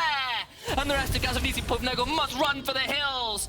But the rest of CCG will not give up the chase so easy. A double to Zhagog's Wukong. CCG are not just good in laning phase, they're bloody good at team fights as well, because the second they see that one member who's trying to flank, they're like, if we let him there, get that huge knock-up on us, we are going to wipe, because we've been sandwiched from 2 places. What do they do instead? They identify the threat. Who's the threat? The ult from the bot side. The second he charges that ult, they charge onto him, take him out, and the Zhagog very nicely stays in the pit, in range to be able to steal that dragon, which indeed he does, and then they turn it into a 4 versus 5. Brilliant stuff coming here from CCG. Was a little bit worried when the Lulu ult came in. You got an Ahri and a Varus kind of burning down the first targets. It looked a bit dangerous then. But then I think Boofy just overestimates themselves a little bit. Not gonna say I wouldn't do the same play myself, but it was just a little bit overambitious. So you are a hold my beer, I'm gonna 1v5 player. Absolutely. Do you see his 1v1s earlier? Or sorry, I meant hold my tea. Very much on brand. But yeah, I mean, I think you can see a lot of cool things about both these team fights, and I'm hoping we're going to see so much more of them. If you dive into that Varus, you're going to have some problems. But if you get to keep your range, stop that on from impacting the fight. CCG have a lot of damage to work with. 2 items on the Azir, got that Shadow Flame next, got the triple pen combo of Luden's Shadow Flame. Sorkwitz, when you have so high base damage like an Azir, of course that matters an awful lot. So CCG got the damage to work with and the range to use it with. Still, though, this game is only 400 gold apart. And yes, there's a tower and a dragon difference for CCG, but that's hardly game-breaking right now. And we need to see a few more of those if CCG want to come out on top. And of course, Gazanisi Puvnego are no slouches when it comes to going for picks like this, but I don't think the Rek'Sai enjoyed that one very much. Fisher claims a 6th.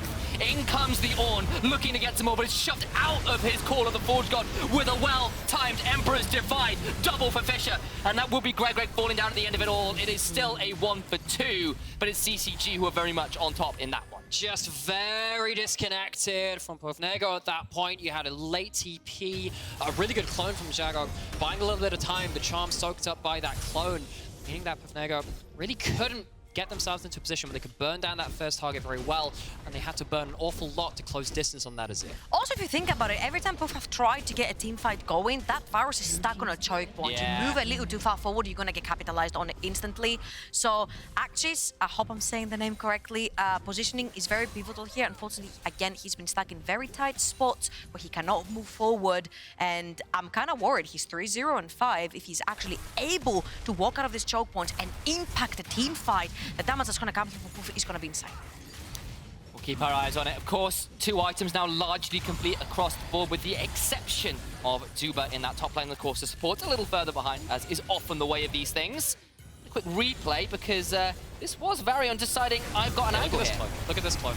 Does manage to get out of something, but that's like a good 600 damage odd soaked up by the clone. Boofy stuck in a choke point, not threatening on a flank, and Again, CCG get to deal with all of these people diving I'm in just one saying, person at a time. Jack Show, by the way. He took every single ult in the game that CCG had to offer and about 10 seconds to die. Go again, down to 3,000 HP, looking to find their way in, but they're just jumping on Baron, trying to make his life absolutely impossible. Dodges one, but it's still not enough to keep him alive. Two, but now coming on over. The HP bars though of CCG are all pretty fine. Looking to get in, but it's just not going to happen, and CCG come away with the Baron and the kill.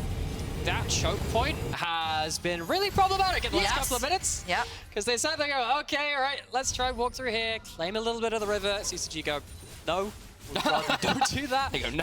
They take a fight, they take themselves a second fight in the Baron after that point. That is our first really pivotal fight of this game in terms of actually getting a significant lead. And again, you can see what Wukong can provide in these team fights. The fact that he's able to 100% to zero someone just like this. Someone who's playing Rek'Sai, who should be assassinating technically the Wukong. This champion is just that much stronger in 1v1s, engages, disengages, clearing jungle. Everything you want him to do, this champion does. And he's also so slippery. Can get in, kill someone, get out. Again, let's compare this to what we saw from CCG earlier in the tournament.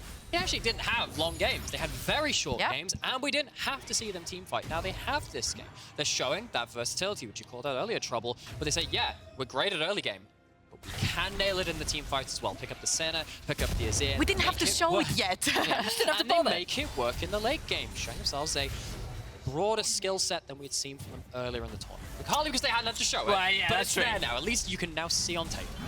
And the goal has gone from insignificant to very much in Candy Cloud's gamers Insignificant. into actually significant. Exactly. And they begin to That's shove the on best in and new break word into- since fish. Insignificant. You've got to have better words. I like that one. Guys, I'm trying to learn from you, you know. You don't. You're You like, don't. you're There's like native English, you know. Yeah. I'm trying to learn. And I was, in fact, at one point both a journalist and an English Sometimes teacher. you confuse me. You would think I'd have a better grasp of the English language. Now we know why you're not in that. We're journalists or an English teacher, well, precisely. Yeah. Oh dear. Well, that's a disaster, isn't it? I'm gonna see Boofy go forwards, looking to get something, but misses the charm, gets rooted, taken down. Unfortunate stuff. Can I confess something? That'll probably be me in solo queue. Yeah. Missing as well, missing as well. You can feel the desperation a little bit, needing to make a play, but playing right into CCG's hands. Here we go. Goes forwards with the Prowler's Claw, goes golden to try and buy some time, but I don't think it's going to do anything. Looking more like silver this time around because he's coming out second best. Flash forward from Greg with the twisted advance. Here comes Fisher, throwing forth his legions. And alongside the rest of Candy Cloud's gamers will run rampant in the base and maybe look to end. They've got time, they've got minions, and they're going to start on the next towers. Like the Black Gates of Mordor, the men of the West rise up, looking to take themselves the first game against the UNE in this best of 5. First game, so good. Candy Cloud's gamers start as they mean to go on. An even early game for once, but the mid game, the team fights. Such good work from them. They will be the game 1 victors. I mean, again, we said we hadn't seen them team fight yet because all the games were finished by laning phase. Well, they can team fight as well, and that was by no means a clean game. No. That game should have been done on that level 1 when the Rek'Sai got invaded. Bavarian found a way to get the ganks rolling. The bot lane kept them alive as well. But at the end of the day, of course, when you have Senna, Azir, Makai, all that space to create between yourself and that Varus that was deadly, you come out victorious. And serious shout out to Fisher. Yes. Fisher was insane in this game. Took an early game lane lead into pushing the Arya under tower, controlling the mid jungle TV2, destroying that tower as well, and becoming such a threat later into the game. My MVP of game 1. For sure. And, you know, to turn our eyes over to Gazavnitsi Bufnego and say, look, that was actually a pretty strong showing, frankly. They had a very good recovery in an early game that looked really rough off that level 1 invade when everything seemed to go wrong. They were constantly getting the Rek'Sai on vision. They killed them when they tried to go for the Scuttle Crab. All of those things, and they come back in. They get those side lanes working. Just need to see a little bit cleaner in the mid game and maybe be a little less stuck in the choke points, shall we say? Yeah, I would say that. And I think I want to see a little bit more aggressive mid lane. I want to see maybe something like a Lissandra, LeBlanc, where it can go into your face. Or if you want to go for the Ari, I do appreciate a more aggressive effort right there instead of maybe like an Electrocute. I would like to see. Would you like an Electrocute? I would like to see a level 1 ward to help those jungle placement, because that really caught them off guard, led them into a very difficult scenario. Well, some good advice there from both my color casters, but now I've got something I need to do as well, which is throw to break. press like a little when we trinket come key, back, we'll that have puts down a game little 2. watch, gives you We'll have vision. more raffles and more of this shenanigans from my 2 fellow casters. We'll see you in a minute or 2.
Hello guys, how we doing? 3 wins, 3-0 today.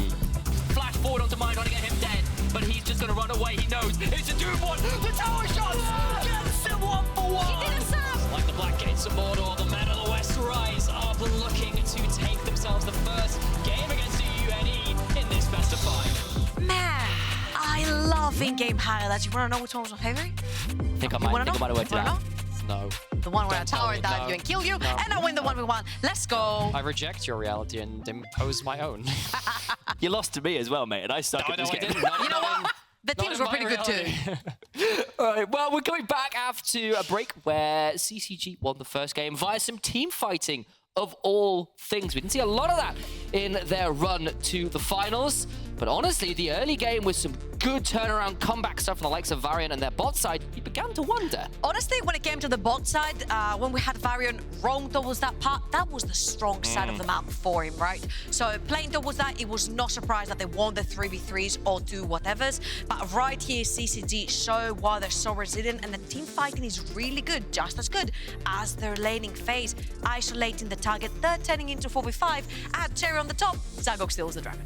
So I think there's a lot of stuff to be considered from this game, obviously. It's best of 5, got some time to rearrange some things. As we were going backstage, heard some heated conversations from the EUNE team. Did you hear the word starting with K? No, I didn't hear that one.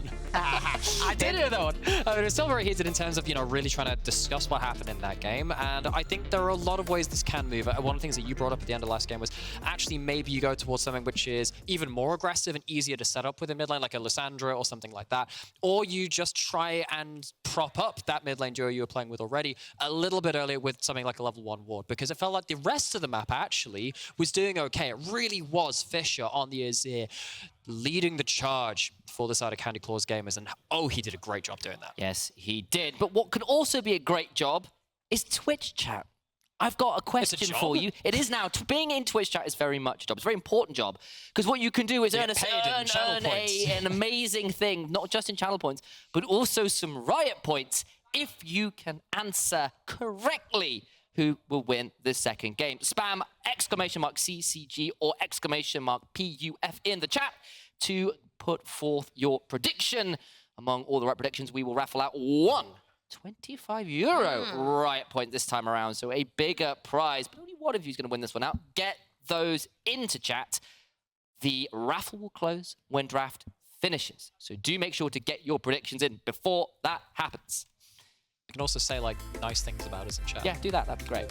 Don't win anything for that, aside from, our love and affection. I need it today. You know what? For GP, I say screw the mid jungle. Screw playing Rek'Sai.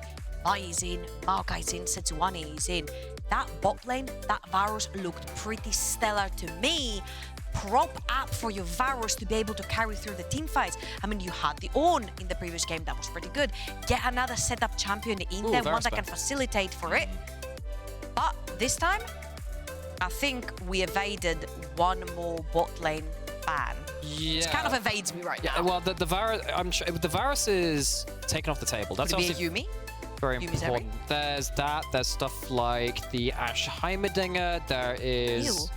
Jhin is still pretty good right now as well on the current patch. There are a number of things you can go towards. Obviously, Lucian Army's gone, your Dragon's gone. But instead, we are going to get probably the best single target you can champion in the game if it gets to a decent mid-game in the Syndra. That champion is nuts if you get enough shards. You know back in Season 5 what Syndra paired up really well with in the jungle? Rek'Sai. Rek'Sai. Yeah. I was like, what did I die to in 2015? It was Listen LeBlanc versus Syndra Rek'Sai. It was a charm to watch. Mind back on the center though. Decide to run that one back despite I think it's fair to say a rough laning phase. This time you don't have to face Varus. No, true enough. Might make that a little bit more palatable for sure. But of course, with Syndra picked up, Akali picked into match, very strong nukers in the mid lane right now. Yeah, so actually, we saw this matchup a couple of hours ago in the LPL. It was Syndra versus the Akali, and what you see is both these champions having more than enough damage to kill each other. Just how the hell do you hit each other? That's the one thing. Because Akali has to try and close the distance, and if they are stood behind someone like a Wukong who's knocking them with the ultimate, or the Syndra just manages to land a stun out of nowhere, things get super weird in that kind of matchup. Watch for those flanks, watch for vision control. That will be very important to see how these champions with so much damage interact with each other. I really love the yoink of the Wukong away from Zagok as well, but Vi is still up in the play, and Akali loves playing with Vi because Vi will lock down that target, and you will not have to close the gap anymore. The gap has been closed by your Vi, and you can get onto your target pretty freely. The Rat is going to be locked in for the bot lane as well. Really love that. Is it support Twitch, though, is the question we have to ask, because that's been the thing that's been terrorizing solo queue, and you're right, it is locked. I don't think so. No, it didn't look like it was locked. Because we don't have the timer on top of the screen, it's not like glowing. So we have to keep ourselves on a toast. It did just go in. So it's like, is that going to be like Senna, Lissandra or something, bot lane or something kind of weird? But no, it's going to be the Maokai again. That could work in TFT, just saying. I don't know enough about TFT to say anything about that. I tried to bet you because Lissandra is not in this TFT set, but yeah. Oh, no. I can't fact check this. Just know, like, Misfortune and Fiddlesticks are really busted as far as I know, but there we go. But Twitch, so you actually can see some Twitch support at times. I don't know if it is good into this amount of lockdown hit by a random standard W or a Maokai W. That's probably awful. So I'd imagine to see that in the marksman role. Of course, it can still be AP. When you've got the AP mid lane, you're probably less likely to do that. Some flexibility all the same. But with the AP mid laner locked nice and early, of course, I suppose it could be a top laner if the Akali decides to go up there, but that is a much rarer occurrence these days. Get rid of those high agency, dangerous AD junglers, like the Kindred that we did see pop off in the semi-finals for Jagog, to be taken away alongside the Aatrox, interestingly. Love that, because right here, Vi is up and available if Zagok wants to take that side of the matchup. Seraphine with Senna in the bot lane. I think what would match it perfectly here is probably something like a Soraka down the bot lane. We've seen GP play that Soraka down the bot lane. It was an absolute menace as well. Didn't die almost the entire game. And I think it's extremely complementary because Twitch is a champion that literally wants to hang back, allow the Syndra and the Wukong to do the engaging and the spacing between you and your enemies. So, Renata as well. I was thinking if there was going to be any engage, that is some of that. I'm not the biggest fan of Renata when there's not a lot of AD auto-attack damage on the other side, and there's not really much of that. Like Senna does quite a bit, but it's not deadly as Laphelios or something like... Oh, we have the zero counterplay champion. Heck yeah. Mundo on the top side. Remember seeing those clips before? I remember. He dived the fountain. Dived the fountain. So nasty. What the heck is this champion? Stands true right now. But I'm looking at both these teams, and there is a lot of backline access from both of them. You have an Encore. You have that hostile takeover. You got the Wukong diving in. You got the Maokai ult with the Senna ult flying over too. These are going to be... This game is going to be much more about how the backline stays safe compared to that last game, because at least you could stand behind your tanks in that last game or whoever was engaging. This time you don't even necessarily have that same degree of safety. So right here, Senna and Seraphine, whenever we usually see these champions, what they are is complementary to champions that want to dive in the backline. Yes. You see Maokai, you see Akali, you see Camille. It's all about getting into this backline, assassinating the Rat, taking away from the root all the damage that GP have to offer. And obviously, with Senna and Seraphine's range, you stay relatively safe from the very back lines of your team as well. So again, I think CCG have a composition that I really do like.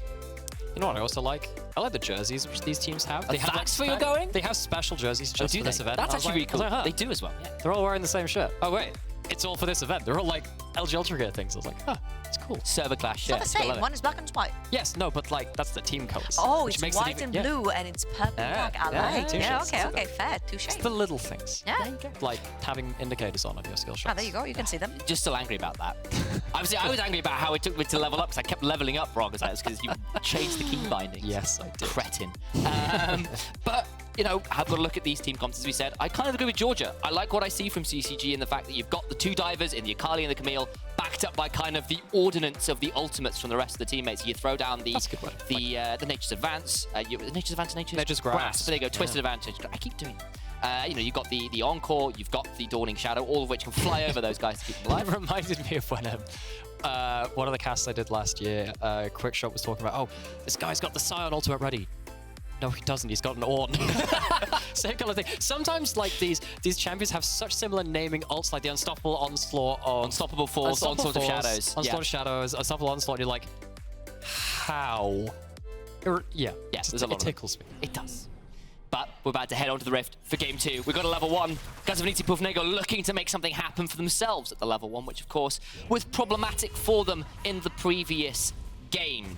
They themselves have got some decent carry options between the Wukong, Syndra, and Twitch, but they will need to get themselves towards some of those scaling options. Of course, the Twitch and the Syndra either want some shards or some items and some levels to really come online a lot of the time. And for CCG, I want to see how Zagog is going to choose to play this particular game, because right now he's on a facilitator, he's on a ganker. It's very easy to pop up in a lane, keep someone in place, and then have the Akali or the Camille fall onto them, especially if we look towards the top side of the map.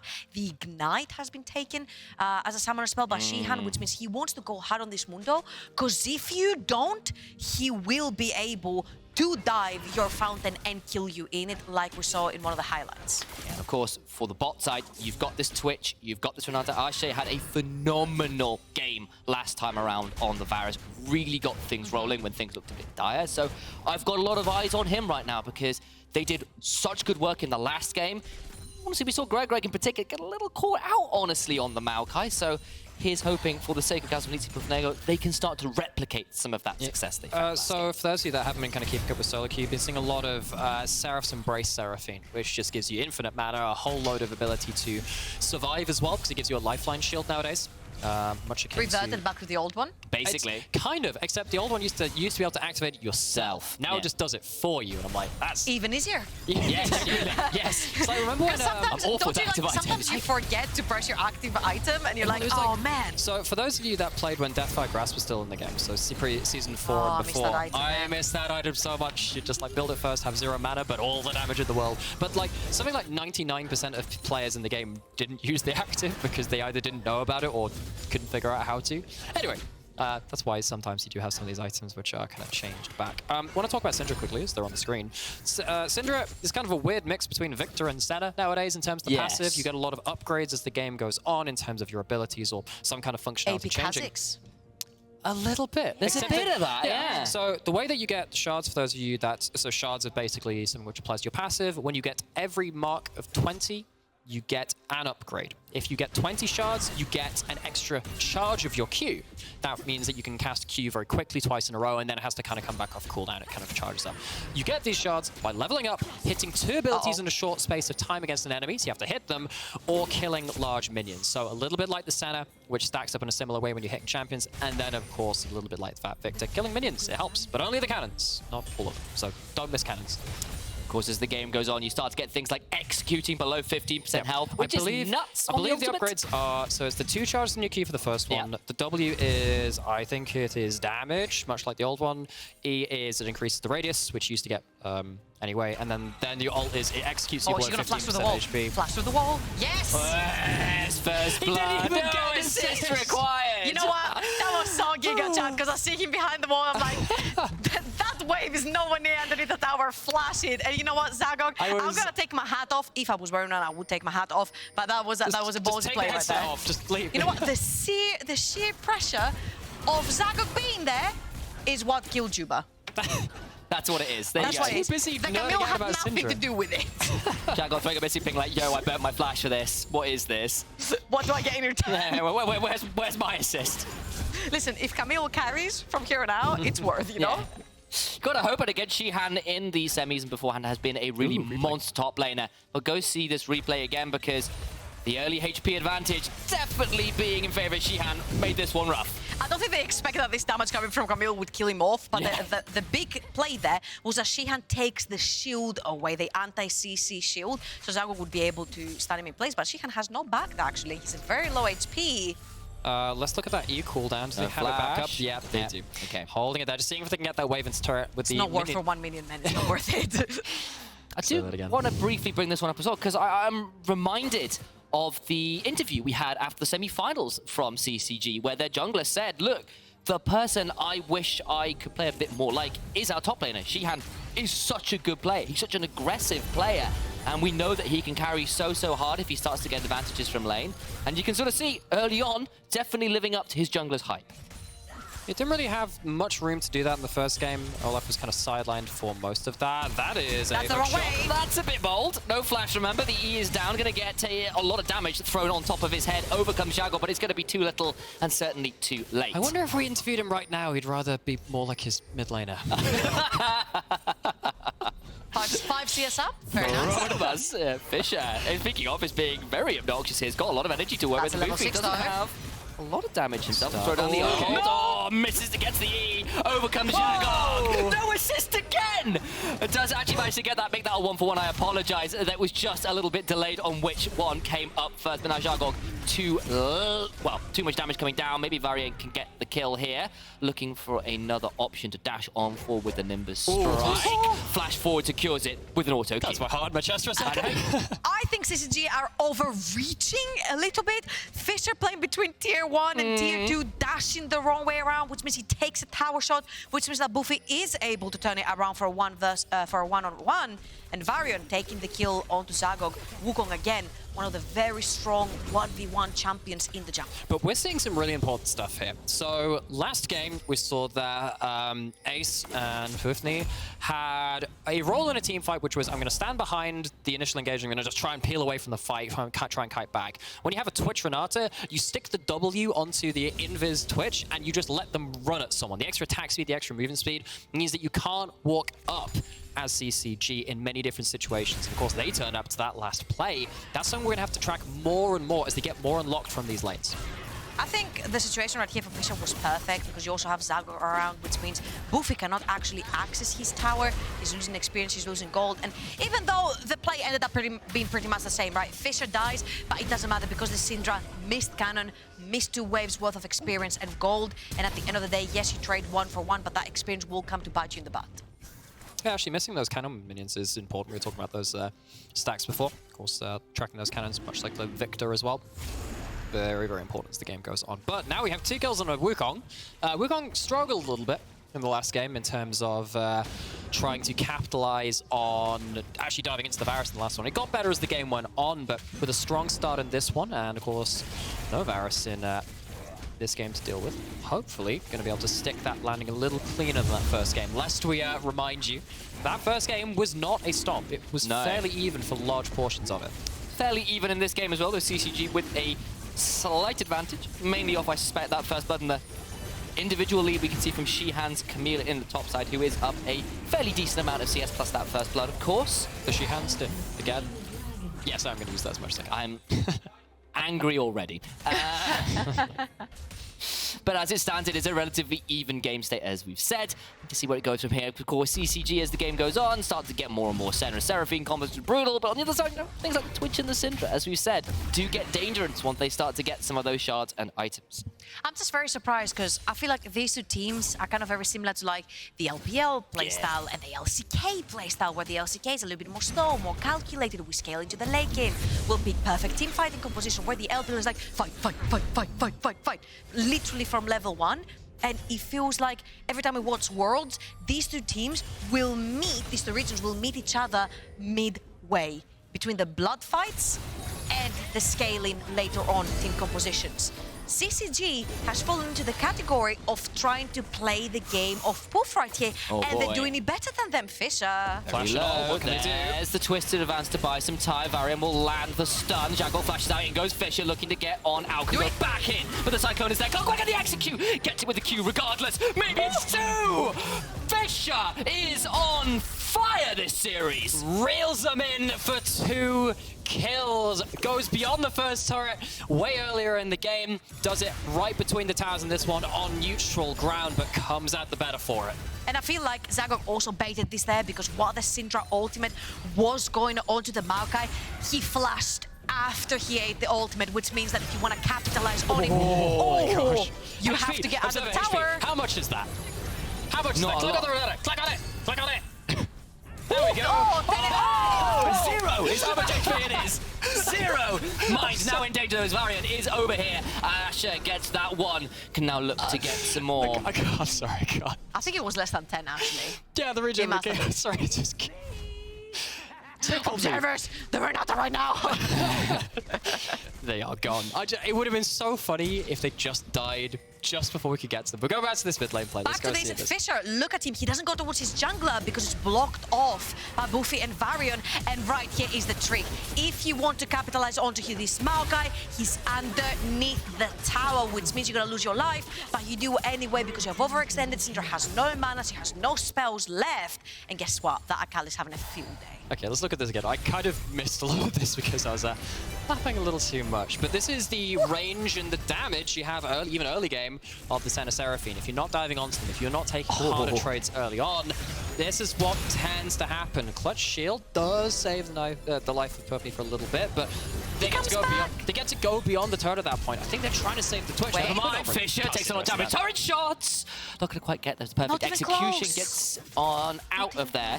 Here comes Shagog. Just flash forward though. Yeah, imagine if a crushing strike. Imagine if like that shroud allowed you to dodge turret shots. I don't think that would ever happen. No, no one would ever put that into the game now. Back in my day.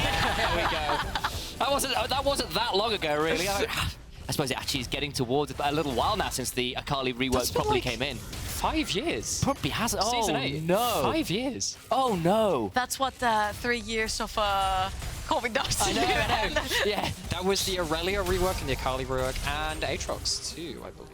Yeah. Lots and lots of them over the years. Azir. Yes. Fisher's Azir. Yes. Beautiful. Stellar. Great combos. Yeah. Fisher's Akali. Even more beautiful. But I feel he's a little over-eager to press his bounce in this particular play. Yes, you're taking down the Syndra. Element. But at this point, Buffy is not playing for the kills. Gets slowed, and that will prevent too much in. The ult does come through. So yeah. And you can keep going, George. At this point, Buffy on the Syndra, he's not playing for the kills. He's playing to later on be able to create a lot of space between the Twitch and the enemy team. So he's being chill, and if he's able to keep that 10 CS deficit that has accumulated for him, he's pretty good. Ooh, we are paused. So I don't think we can click on different champions now, can we? Can't be over. Because actually, when we go back to live, one thing which I really want to check is, first off, that's one stack on the cull. That is just something like, oh, I'm going to kill this CS off. No, I'm making you wait for your gold. But I kind of want to check in on the shards of Syndra next time we go in and see how they're stacking up with that, because those upgrades do get incrementally more and more powerful, particularly the last two when you get to 100, 120. We're expecting that, particularly that last one, around your level 15 to level 16 mark, where you get actually a full half a death cap, 15% extra AP on top of everything you have. It applies separately from death cap, so it gives you even that a little extra bit as well. If you get to that point where Syndra has been hitting you a lot of times with these skills, brawling with you a lot, getting a lot of farm, they get very, very strong. It's one other way to accelerate the game. Should have to find you in the shroud to hit you first. Yeah.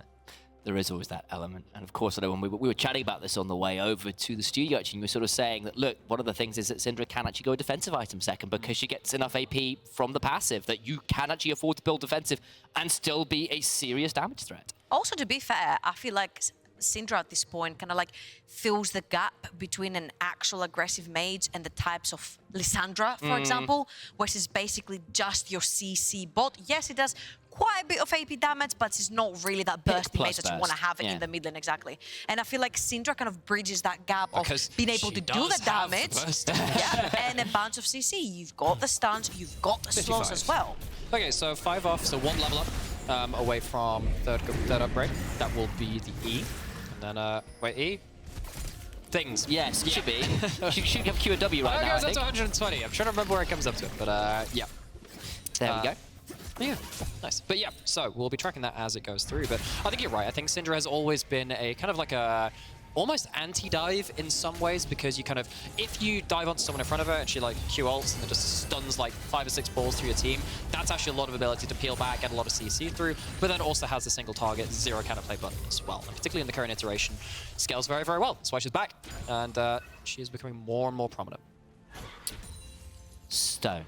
Game remains relatively even, though we have seen a bit of a chunk in that middle, I believe, from a Herald. I'm not sure I quite caught it, so that's a very decent deal there from Boofy. In fact, we did see it earlier. I was just chatting with Nightmare, so I wasn't paying as much attention as I should have. Also, I feel like all this aggression from Fisher has landed in him not having a mythic item, and Boofy already has his Luden's Echo, which means you get to pressure that mid lane wave much faster. And here's the outplay button. Gonna try and get the second part of the perfect execution. Won't happen. There's the revenge bot side though. Hostile takeover. Trying to keep Ase alive. So much damage was not quite taken out. One final high note. Not going to be there. Dawning Shadow brings him down to the grave though. Lined up against the wall. There is no way out of that situation. And this bot lane, which did so well that Varus in game 1, struggling to find success in the second. I'm struggling to understand what Fisher's trying to do in that mid lane. We literally said Boofy came back, he has his Ludens, he has the extra pen from it as well, he has the extra pop from the actual item, which is the unique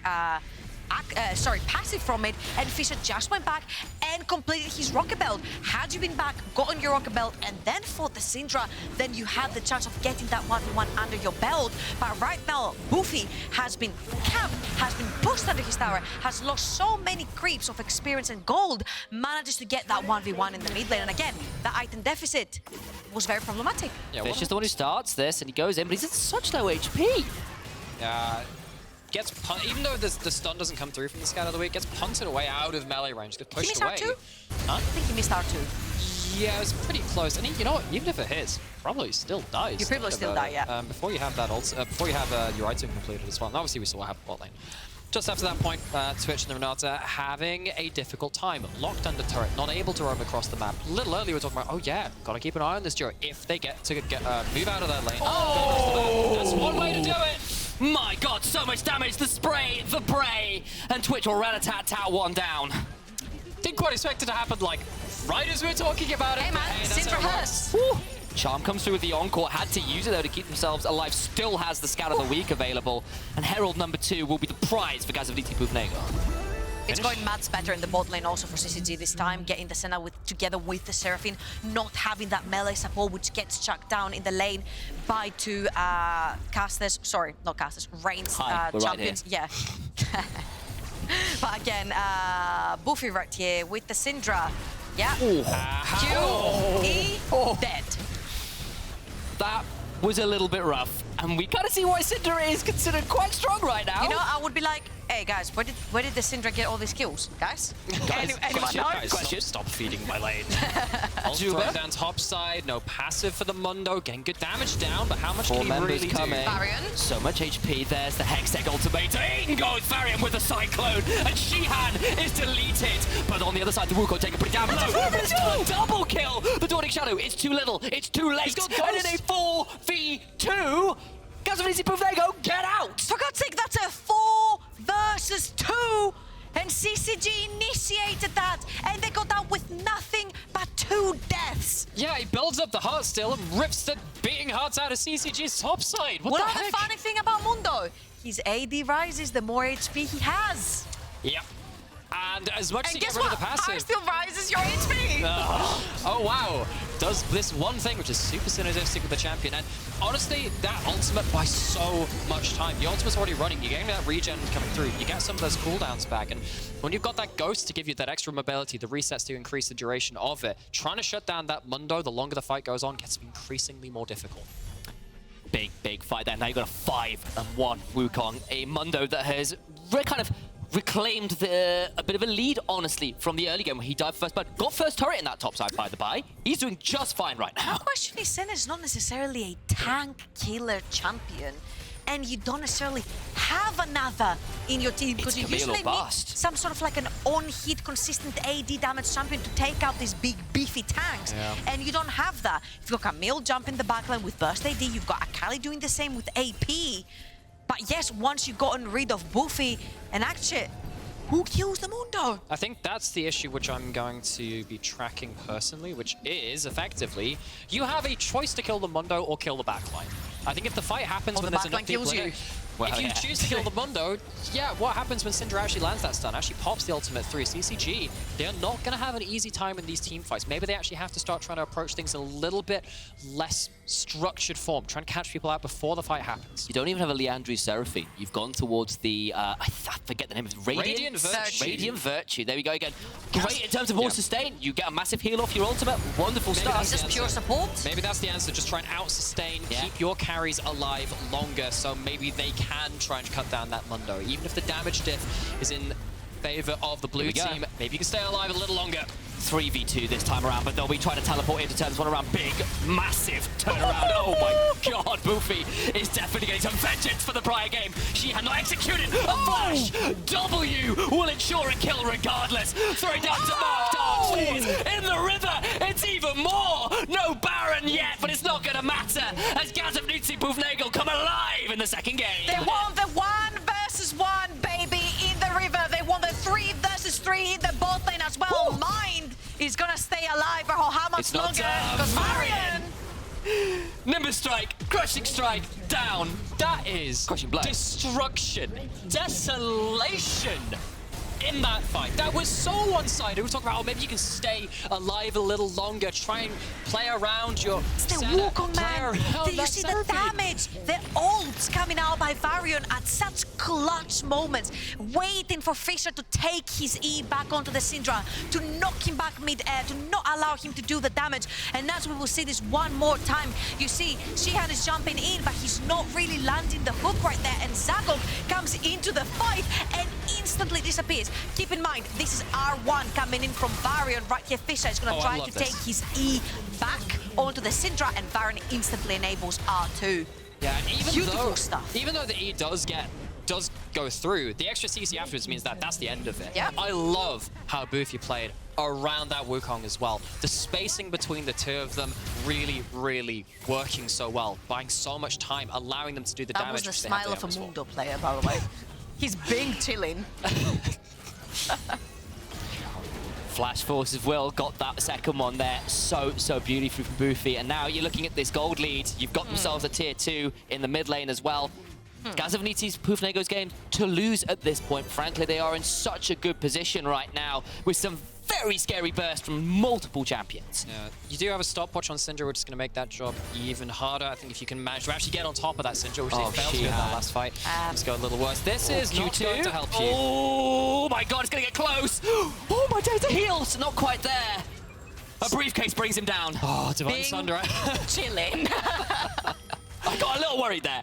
Yeah, so He didn't, clearly. Yeah, no. I mean, Titanic Hydra, hard steel, HP scaling on your kit. This is a heck of a 2-item combo in Zubia.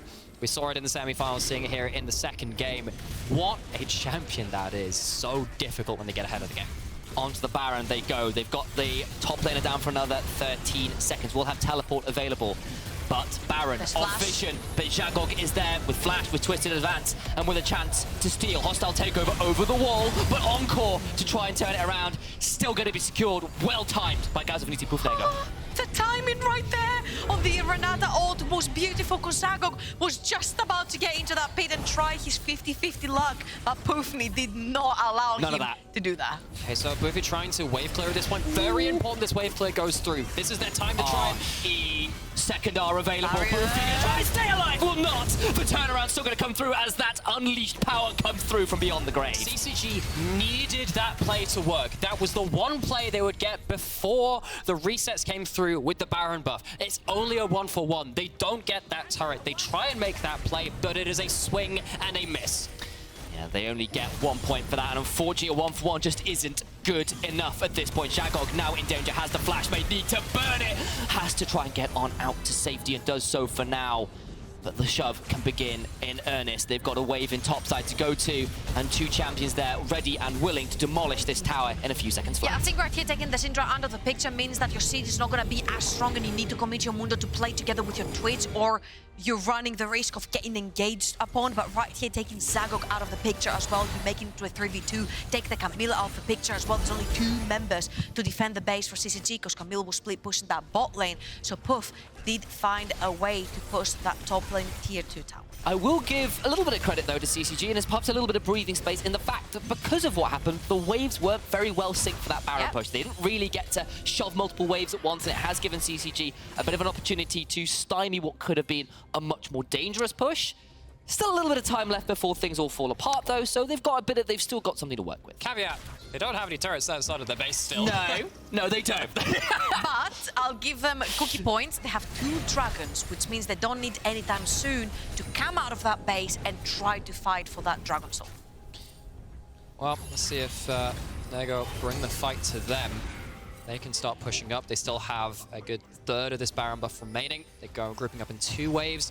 Godzilla, and we know how hard he is to shut down. Very happy to 1-4 with him on the side lane. Siege in the mid lane, making sure that they're not overextending into any sort of engage. Just again, chipping down these turrets. We already said earlier on, not the best wave clear ever.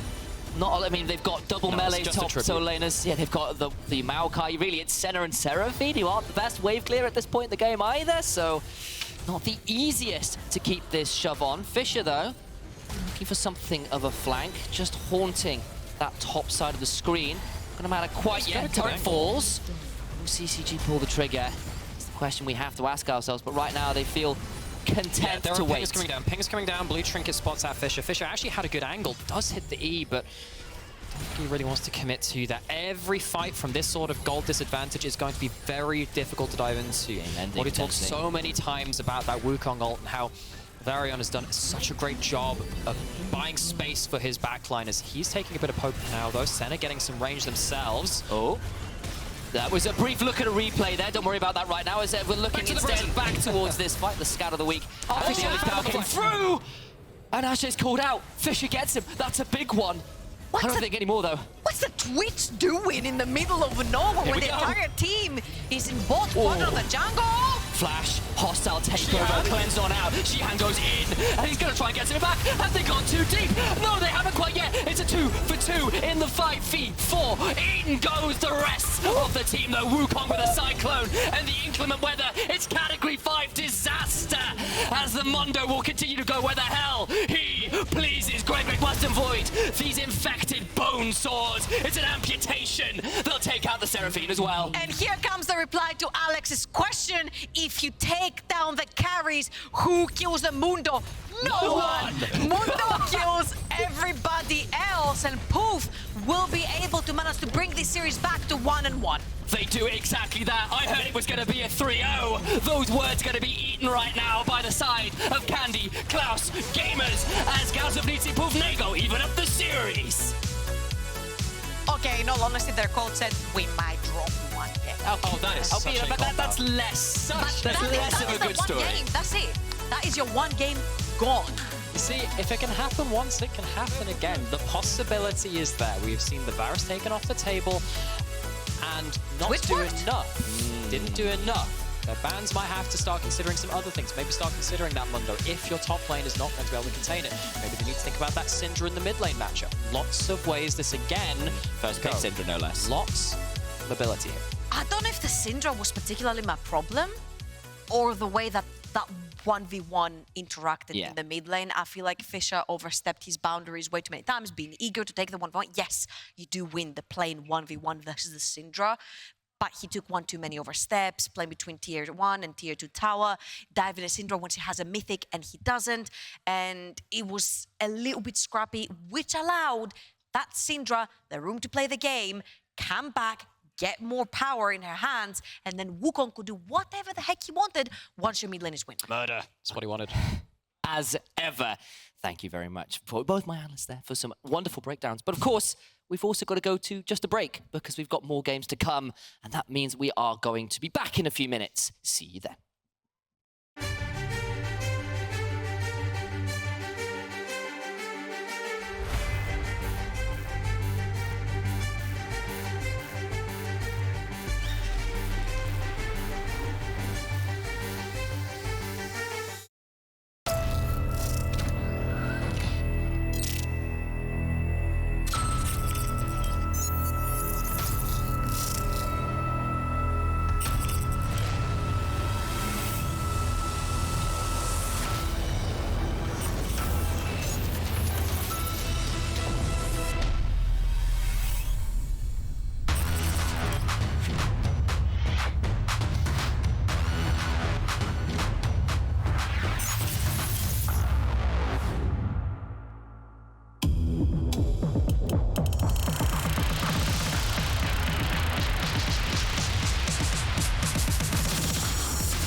get onto your target pretty freely. Rat is going to be locked in for the bot lane as well. Really love that here. I was hiding. So we're saying with Sir. Wukong here. He has ult. He will ult here. Okay, got. Okay. Wukong up W. Nice. Nice. Ui, Moritz. Good job. Moritz smelled it. Nice. Easy. In goes the rest of the team, though. Wukong with a cyclone and the inclement weather. It's category 5 disaster.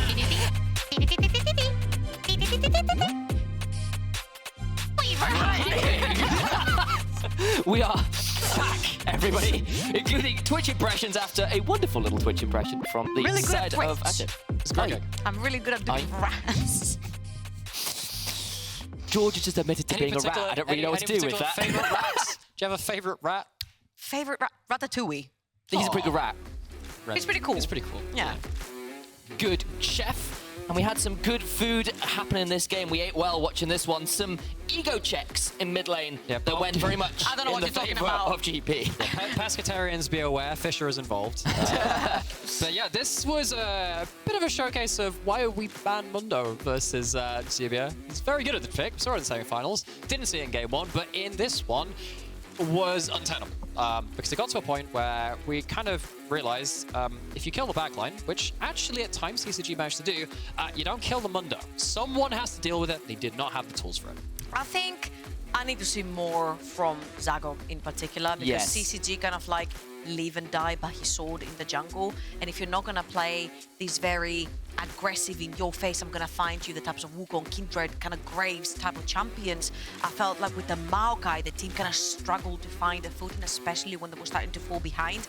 And I'd like to see something like the Vi being locked in. That could have worked with this aggressive Akali in the mid lane. It's not like carry junglers are bad, right? You can still play them.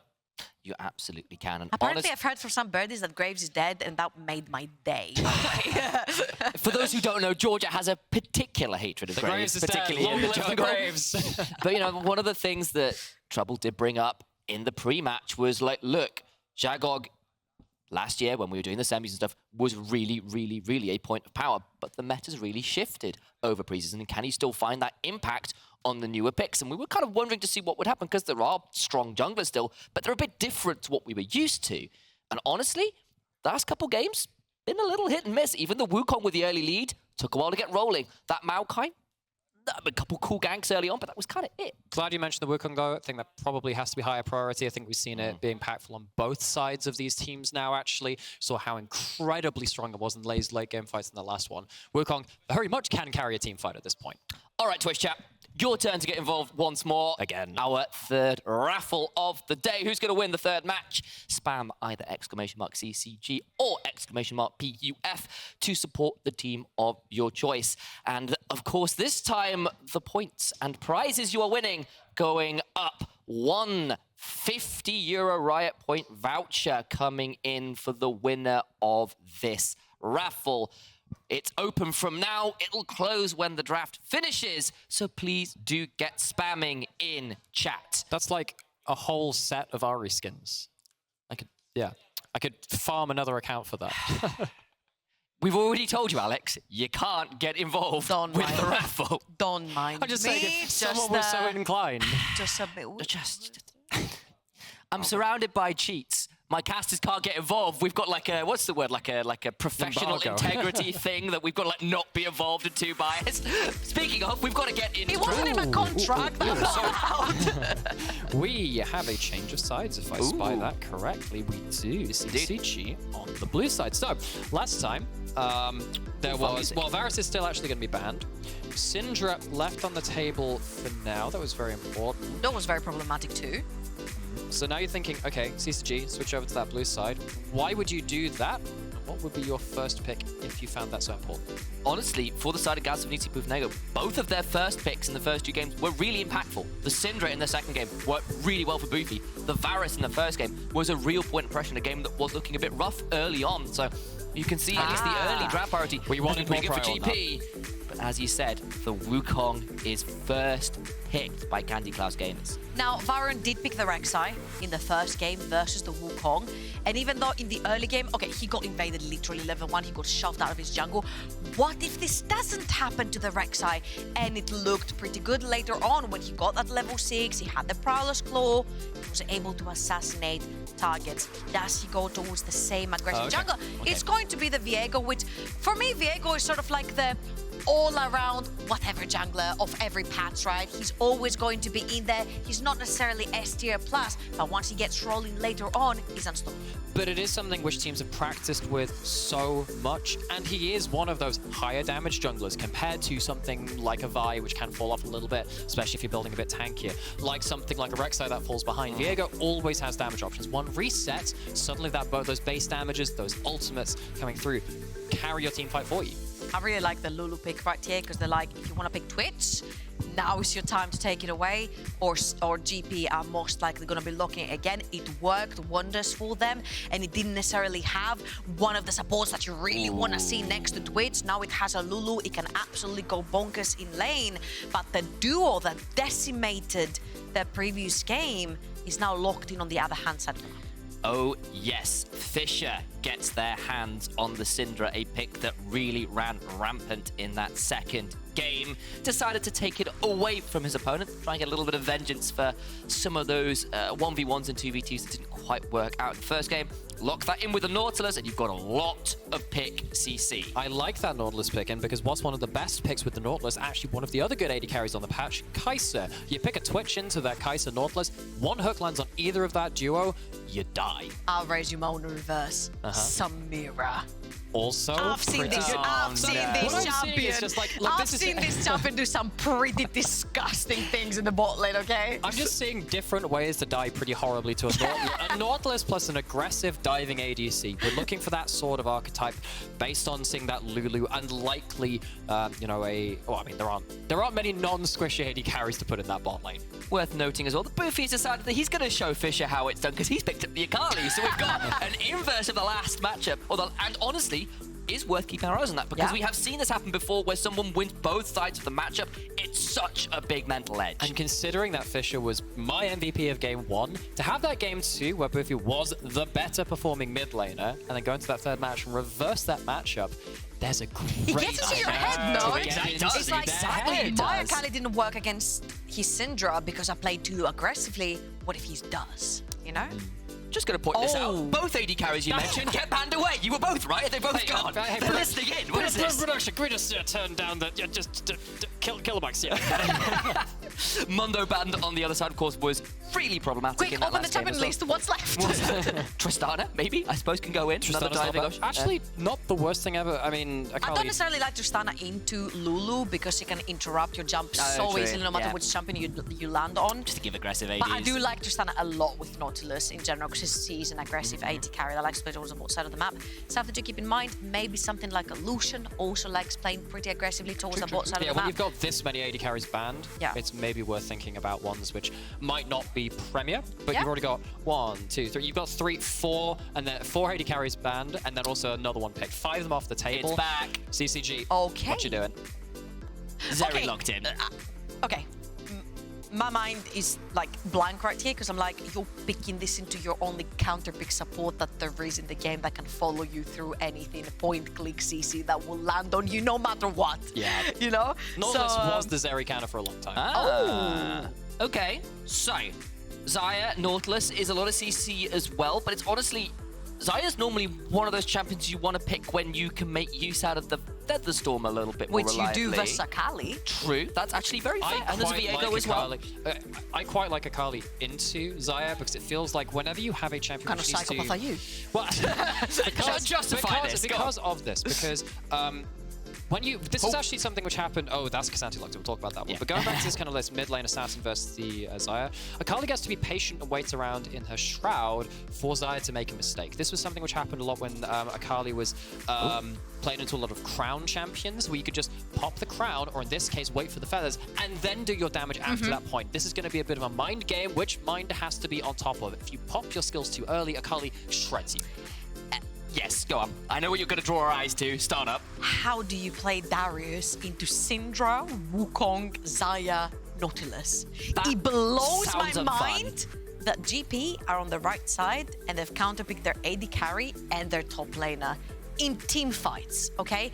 But this is what they really shine on. GP came in playing for these team fights. So unless they snowball that Darius through the laning phase, I struggle to see how you're gonna get anywhere near the carries, just simply because of the fact that there's so much CC on the side of CCG. Yes, and it is worth noting as well, Sheehan went on to probably his most iconic pick as well. That Aatrox is something that he is notorious for so much, so as we've been hearing.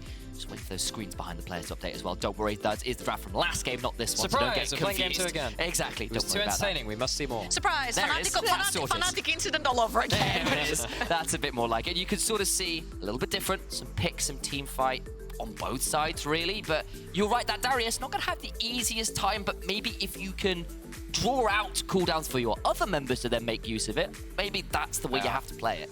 Yeah, this Puffnego team comp is going to be very hard to play in team fights because you have no clear engage option, and you're dealing with a lot of counter engage, whether that's a Nautilus ult thrown at you, a Wukong, Cyclone, Feathers. You are really looking for mistakes, misused skills, and then you find openings to kind of play around the fringes. If you're just playing straight up, it's really rough. Also, you've got 3 champions that are looking for a flank, the Darius, the Viego, and the Akali. And you know what they say? More than one champion is flanking. Who's no, it's no longer a flank. It's no longer a sandwich. You can literally just pick and choose your whichever champion you want to isolate and kill them. And we saw that CCG were so good at split-second decision-making on what champion, what player they want to isolate and kill off in one of these team fights. So just to get this on paper properly, I'm assuming both of you, by the sounds of it, kind of favouring the CCG draft. Yeah, very much so. I think that there is a burden of execution on the Nordic Eastern representatives, which is going to be really hard. Now, you can... Unless they shut us up. They might shut us up, they might smash lane. We know that Darius can very much beat Aatrox in a 1v1. Akali can get solo kills into Syndra.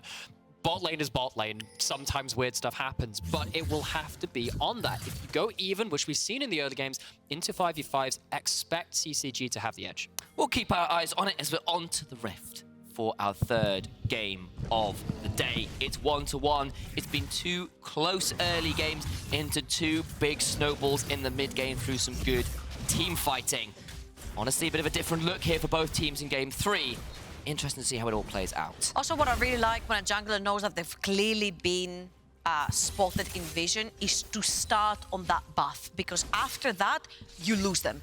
Even if you have timers, you don't know if they're going to invade. You don't know if they've gone to their other quadrant. You don't know if they're even ganking level 2. So I really like the fact that Zagok did start from where he was warded, and now you're suddenly going to lose him in a pitch dark jungle. That's really awkward for Puffnego's bot lane.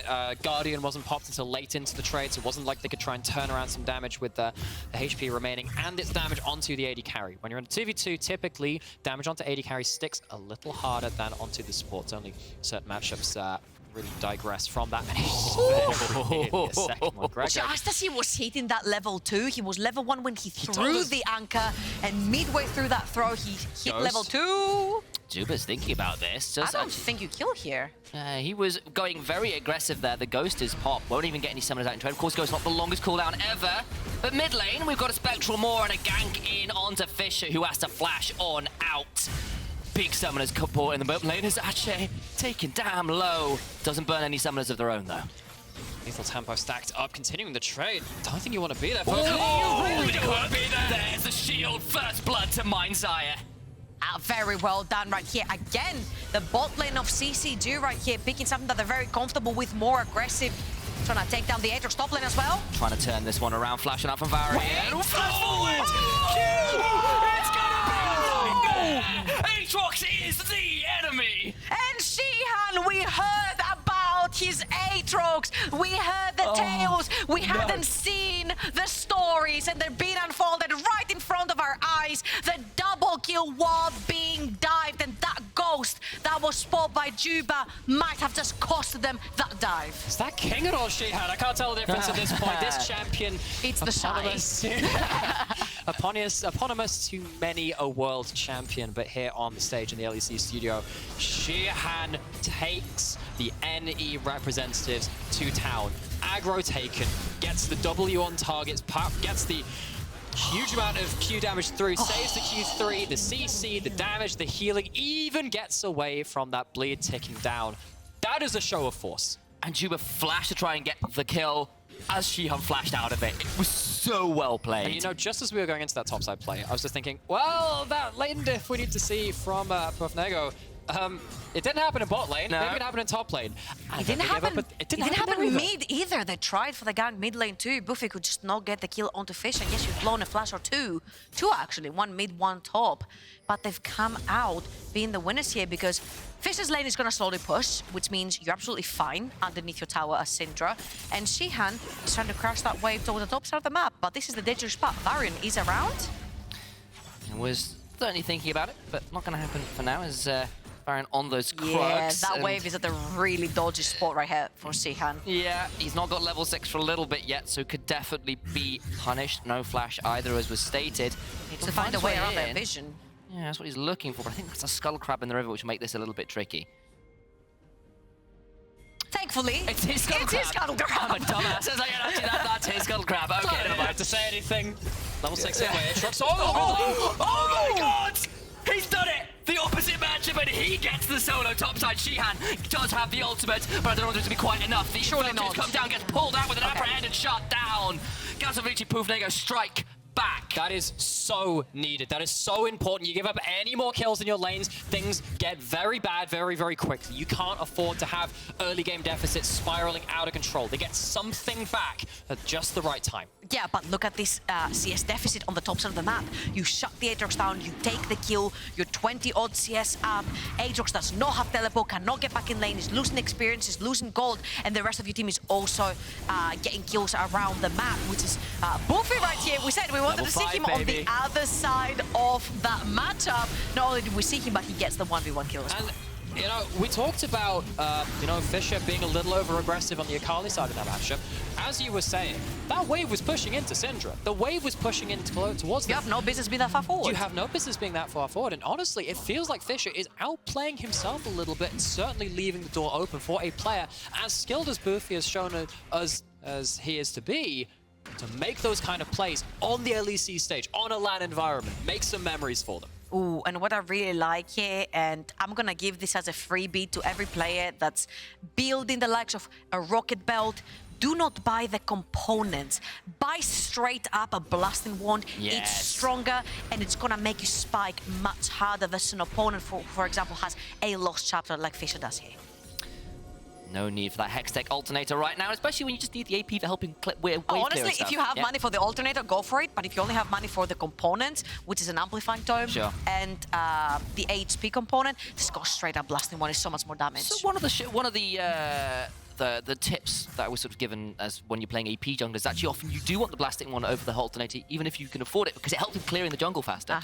Well, the thing is, like, when you're in lane, it depends whether you're looking for 100 to 0. If you're looking for 100 to 0 in one trade, alternator's better because it helps you achieve that, and that one trade. If you're looking for multiple trades, you're getting more value over the higher AP, which affects on more abilities, right? So it's a little bit different depending on what role you're going for. At the end of the day, think through what you want to do, what your trade wants to look like, and then build appropriately to that. Think about it. Olbasar was spotted from the wall. There's actually a blue ping there as well. I actually think they should know something about They saw the little pet of the jungler. This is so sad for Shihan. The wave's pushing against him, wanted to get it in, the ghost popped.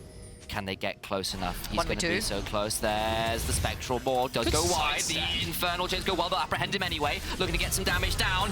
The Decimate's not quite enough. Neither is the Noxian Guillotine. And Shihan gets out alive. Do you know the history of this? Mid lane. I don't know the history. I do know Buffy's going to get out alive, though, so you can continue talking about it. So, fun fact. Well, not exactly fun, but Decimation. A lot of people say, oh, decimation means destroyed. It actually means to remove a tenth of something. So deci comes from decimals. Yeah. So decimate was an old Roman legionary punishment. If you ran from the field of battle, every 10th man in your legion would be killed. That was the punishment. That's so decimation. Not fun. I found it quite fun, but you have a problem.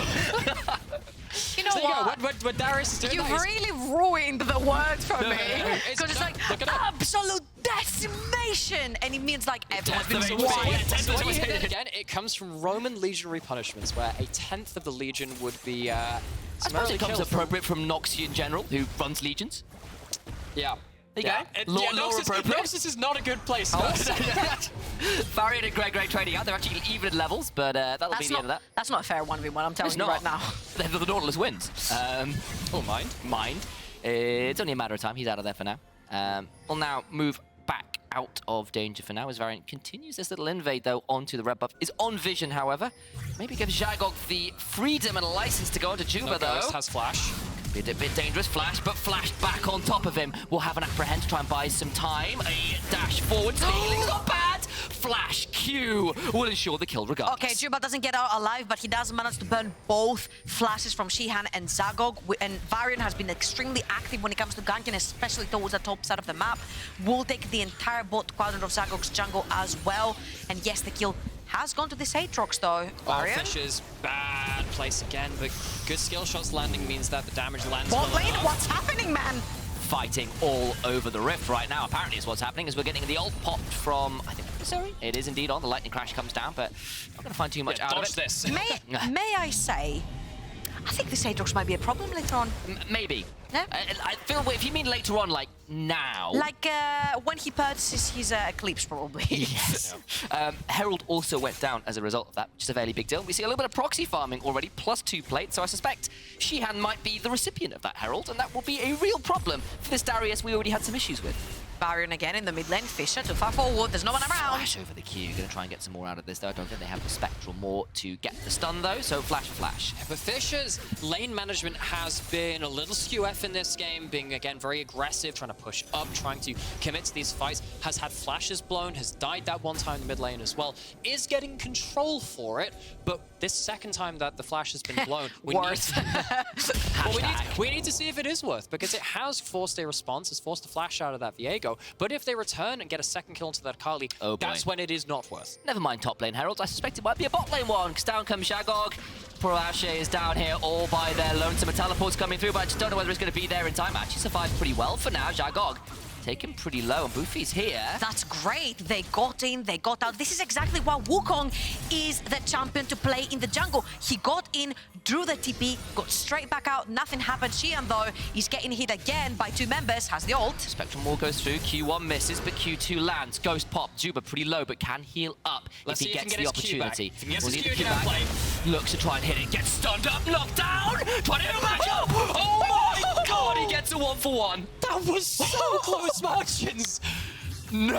Aatrox is a hell of a champion, folks. It was that close. It was that close for Triumph and his ult to keep him alive after this. But he died just as he killed, so he ended up going down. Zagog finishing the deal. Cyclone. Well, looking for it. Q comes through. It's just not enough. And Zagog makes it a 2-for-1. This jungler, who was the difference maker in the semifinals, Zagog on the EU West side of the bracket, starting to get some gold for themselves as well. Stuffs up with Shihan, the player, which he said he'd most like to be like on his team, giving him the window. I'd probably get a lot of LP if I played like this. After a game like this, you can absolutely understand why the Zagog is starting to really make an impact. Speaking of, he's over the wall here, throws down the Herald. He might be in danger, but they'll just apprehend a clone, which doesn't actually get all that much done. Herald's going to charge, and Boofy's tower loses a plate and a half. Nearly a second one here, if Fisher can get an auto off. Doesn't need to. The minions do it for him. And that's the replay. What are we going to see? All right. Oh, boy. I mean, this replay pretty much shows you. I really like the fact that Xian ran around the alcove, because that means that point was so small that his Qs were guaranteed to hit unless you want to flash away. But you see also how much Juba is rejuvenating his HP through this. And once he kills, he gets killed, or Triumph would have peaked right there together with the reset from the ultimate to keep him alive, and he could have gone onto Viego as well. Oh, Infernal Chains are so annoying. As if that got the kill. Yeah, when you're dealing with melee versus melee topside, you're expecting a lot of these very close fights. So entertaining though, I'm telling you what. Oh, here we go again. Look for those Qs. He's got the W on him. I think that's going to be a pretty in trouble Darius. Trying to heal pretty well up here, but there is the ultimate world ender pop. Oh, his ulti's coming up, his ulti's coming up.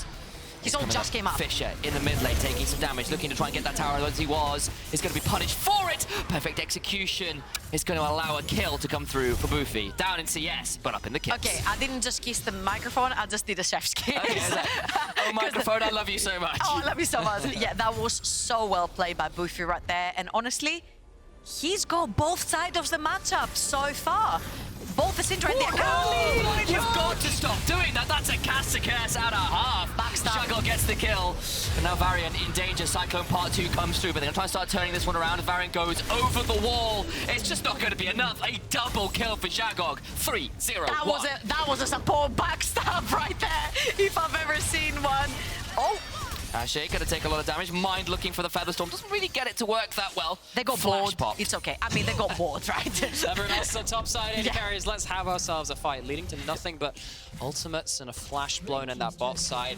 Hofni goes top, comes back bot. How much can they really do here, though? Not too much, just gets the heal out of mind, so at least a summoner was gained, but that's about it. Mid lane, tower finally falls, and Fisher finishes what he started a little earlier on. And the gold lead, about 5,000, looking pretty significant right here, and a lot of that, it's in that top jungle. So Fisher's flash has come back up. Let's chat about what happened in that last time where he blew it for being a little bit over-aggressive. Lost one kill. Fisher over-aggressive? Yeah, it was Fisher who ended up blowing that flash the last time. Varian came in for the gank there, but ended up dying the once, but did get that turret, has had a lot of control over that mid lane. As much as they're playing very aggressively, I actually think this is working out for him. It's a little bit, it needs to be tempered just a little bit. Hopefully those flashes can be preserved a little longer. But you can see the priority, the ability to push in these waves and control the mid lane of the map is allowing CCG, particularly Zagok, to get more involved in the side lanes from that. Oh, Syndra's coming, Syndra's coming. Dredge line, the Ultra Later of the Wolf. Oh my god, Scat of the Week, Unleashed Power, and a dead Lulu. Both are really needed, all this violence, the ultimate button. Yes, Why absolutely. can't we be friends? Okay, so I will agree with you. The fact that Fisher has been playing aggressively, it worked for him on the Azir, and it's gonna work for him on the Syndra probably too, because these champions can provide more than just damage, the spacing, the giving all that workspace to your AD carry to do their thing in team fights counts a lot. All that CC, whilst the Akali was a different option. You don't get ahead, Fisher. you're not gonna be able to assassinate. Flash early, it's not going to be enough. There they go, Fisher, and overextending. It's been a theme this series. He goes down again, third death of the game. Yeah, he's got to make his questionable remarks every so often, doesn't he? It's fine to Syndra, it's fine.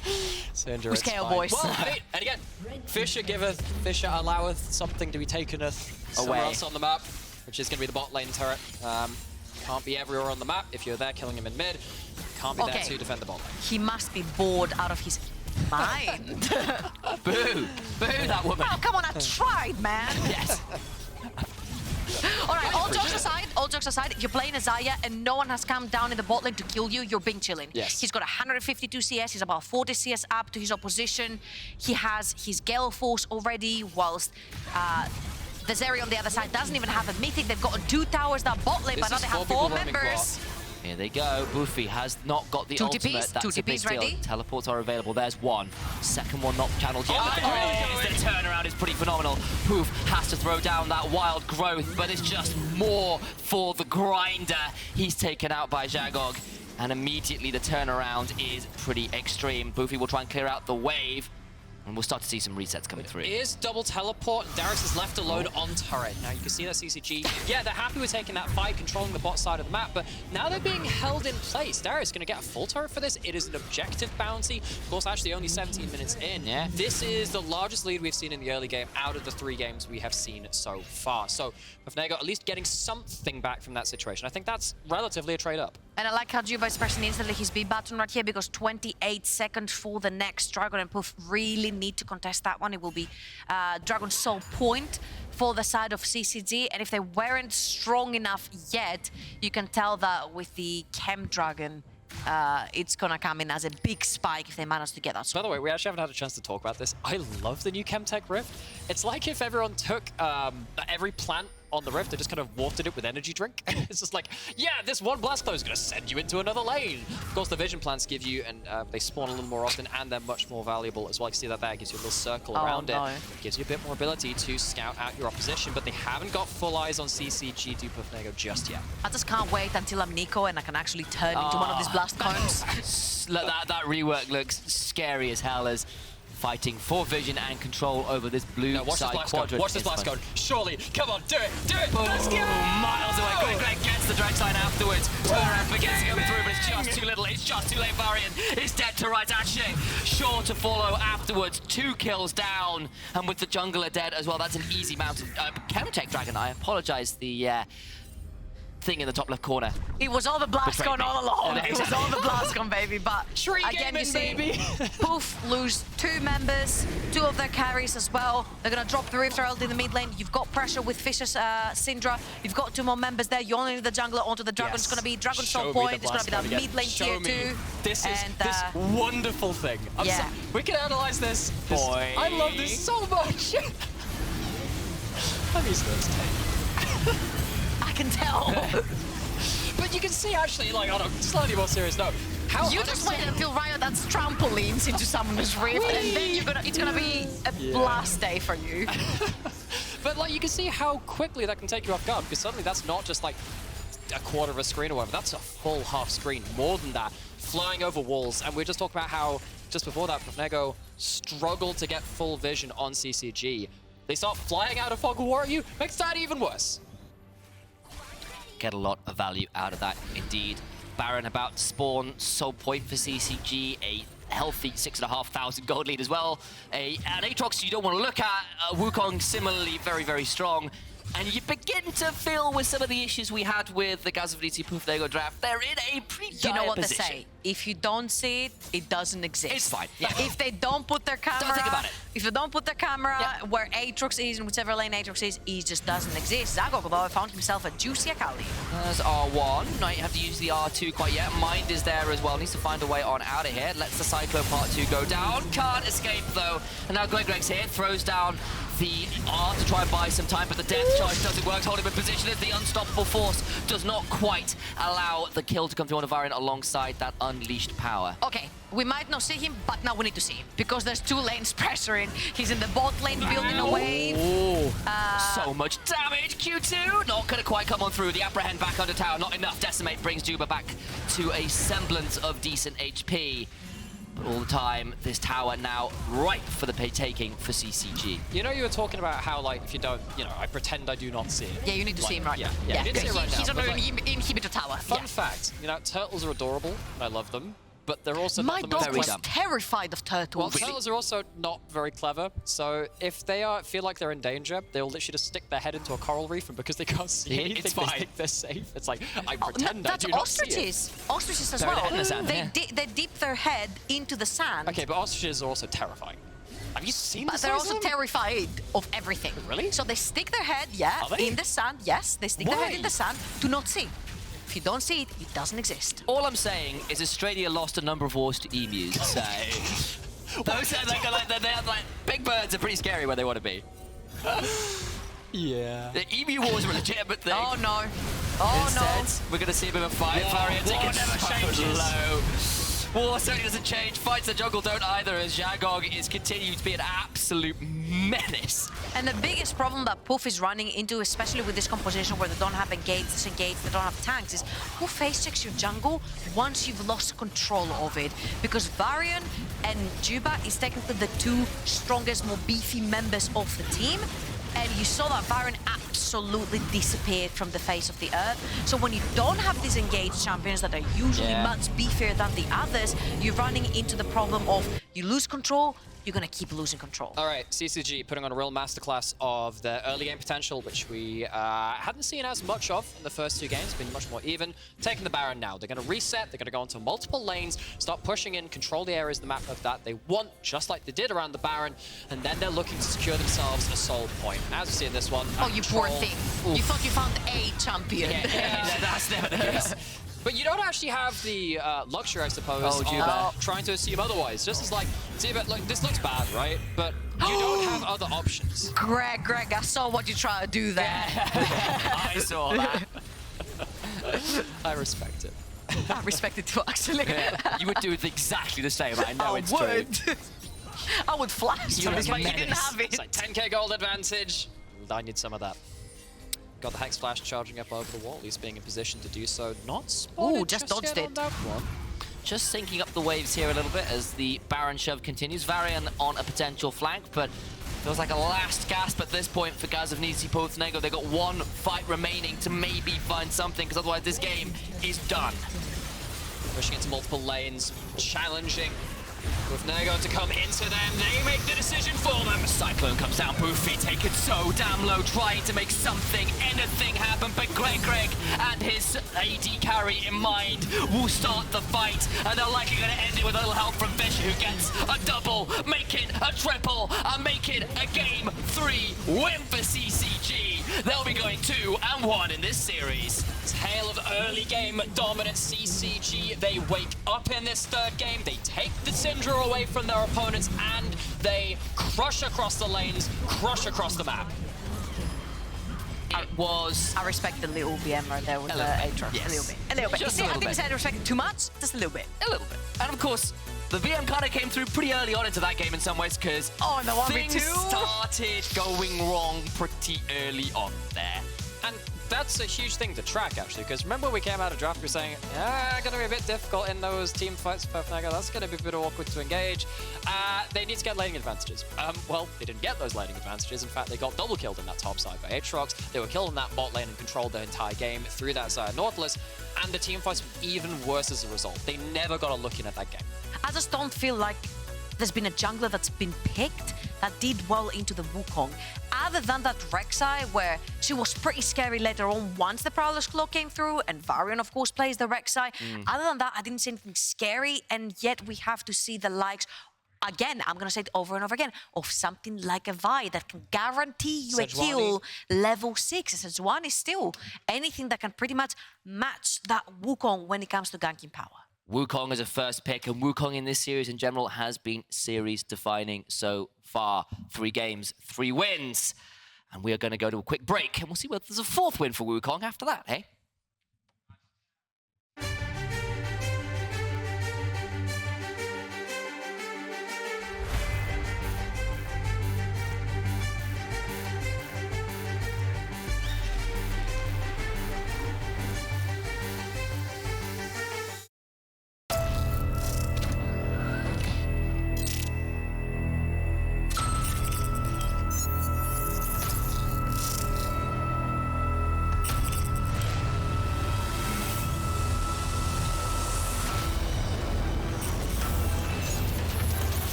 bot lane of CCG right here, picking something that they're very comfortable with, more aggressive.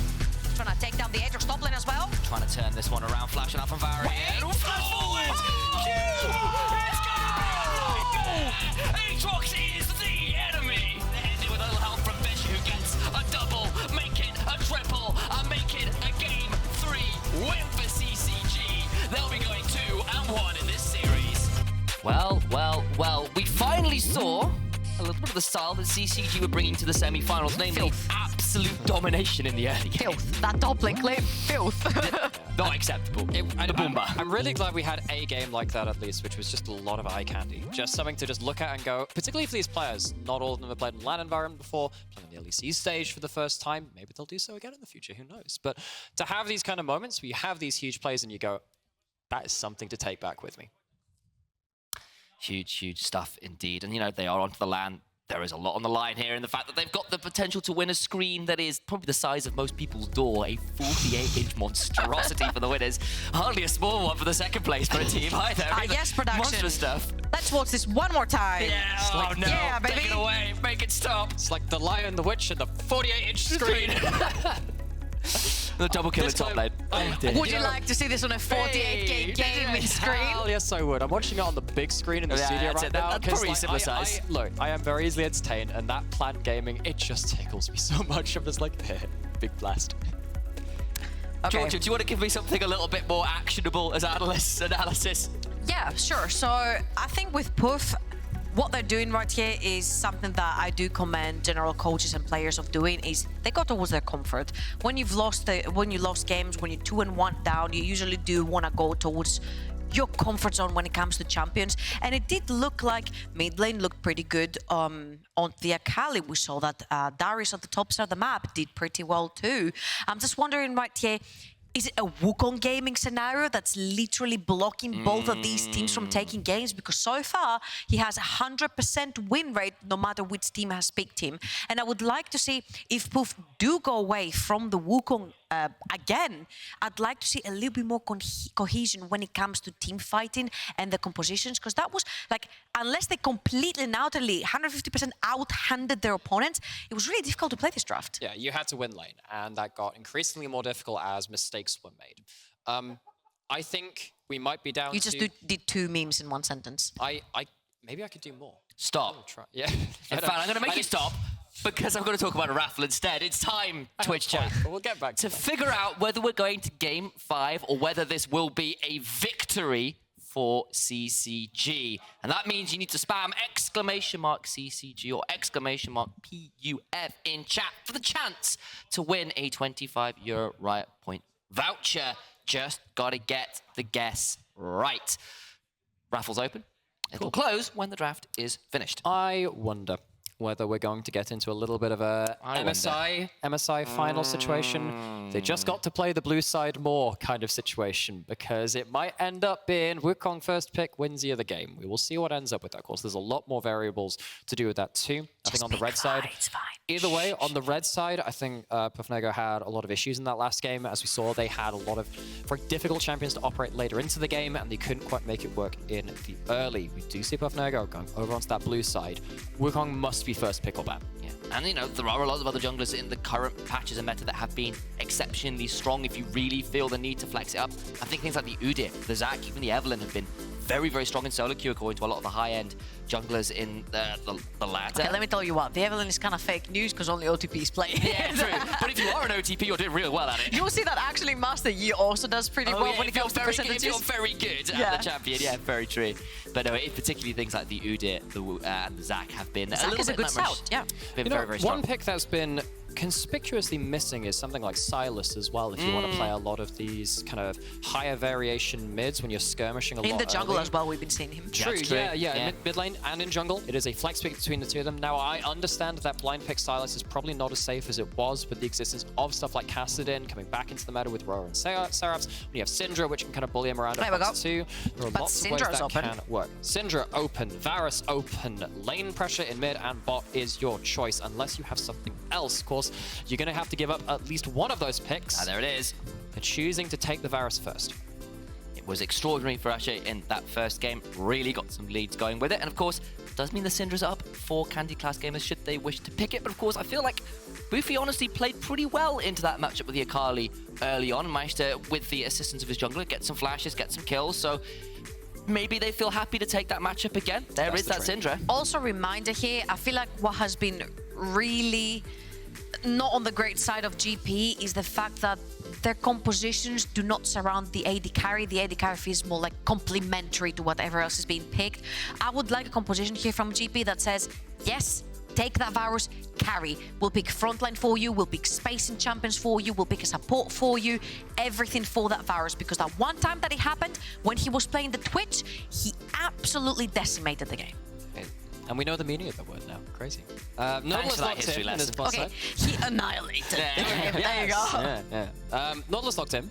Now, Nautilus is one of these champions where you hit a hook on someone and sometimes you wish you hadn't. Particularly if the Varus... Particularly if you're called Healer. Particularly if Varus is the person stood behind the target you hook into, because you get bursted when Varus starts auto-attacking. You need to be very careful about your engages. With a Renata buying space, with a Mundo stood in front of this Varus. Already, I'm looking at this first 3 picks from Nego and thinking, that's quite difficult to deal with. Oh, the Zagok special, the ulti coming back.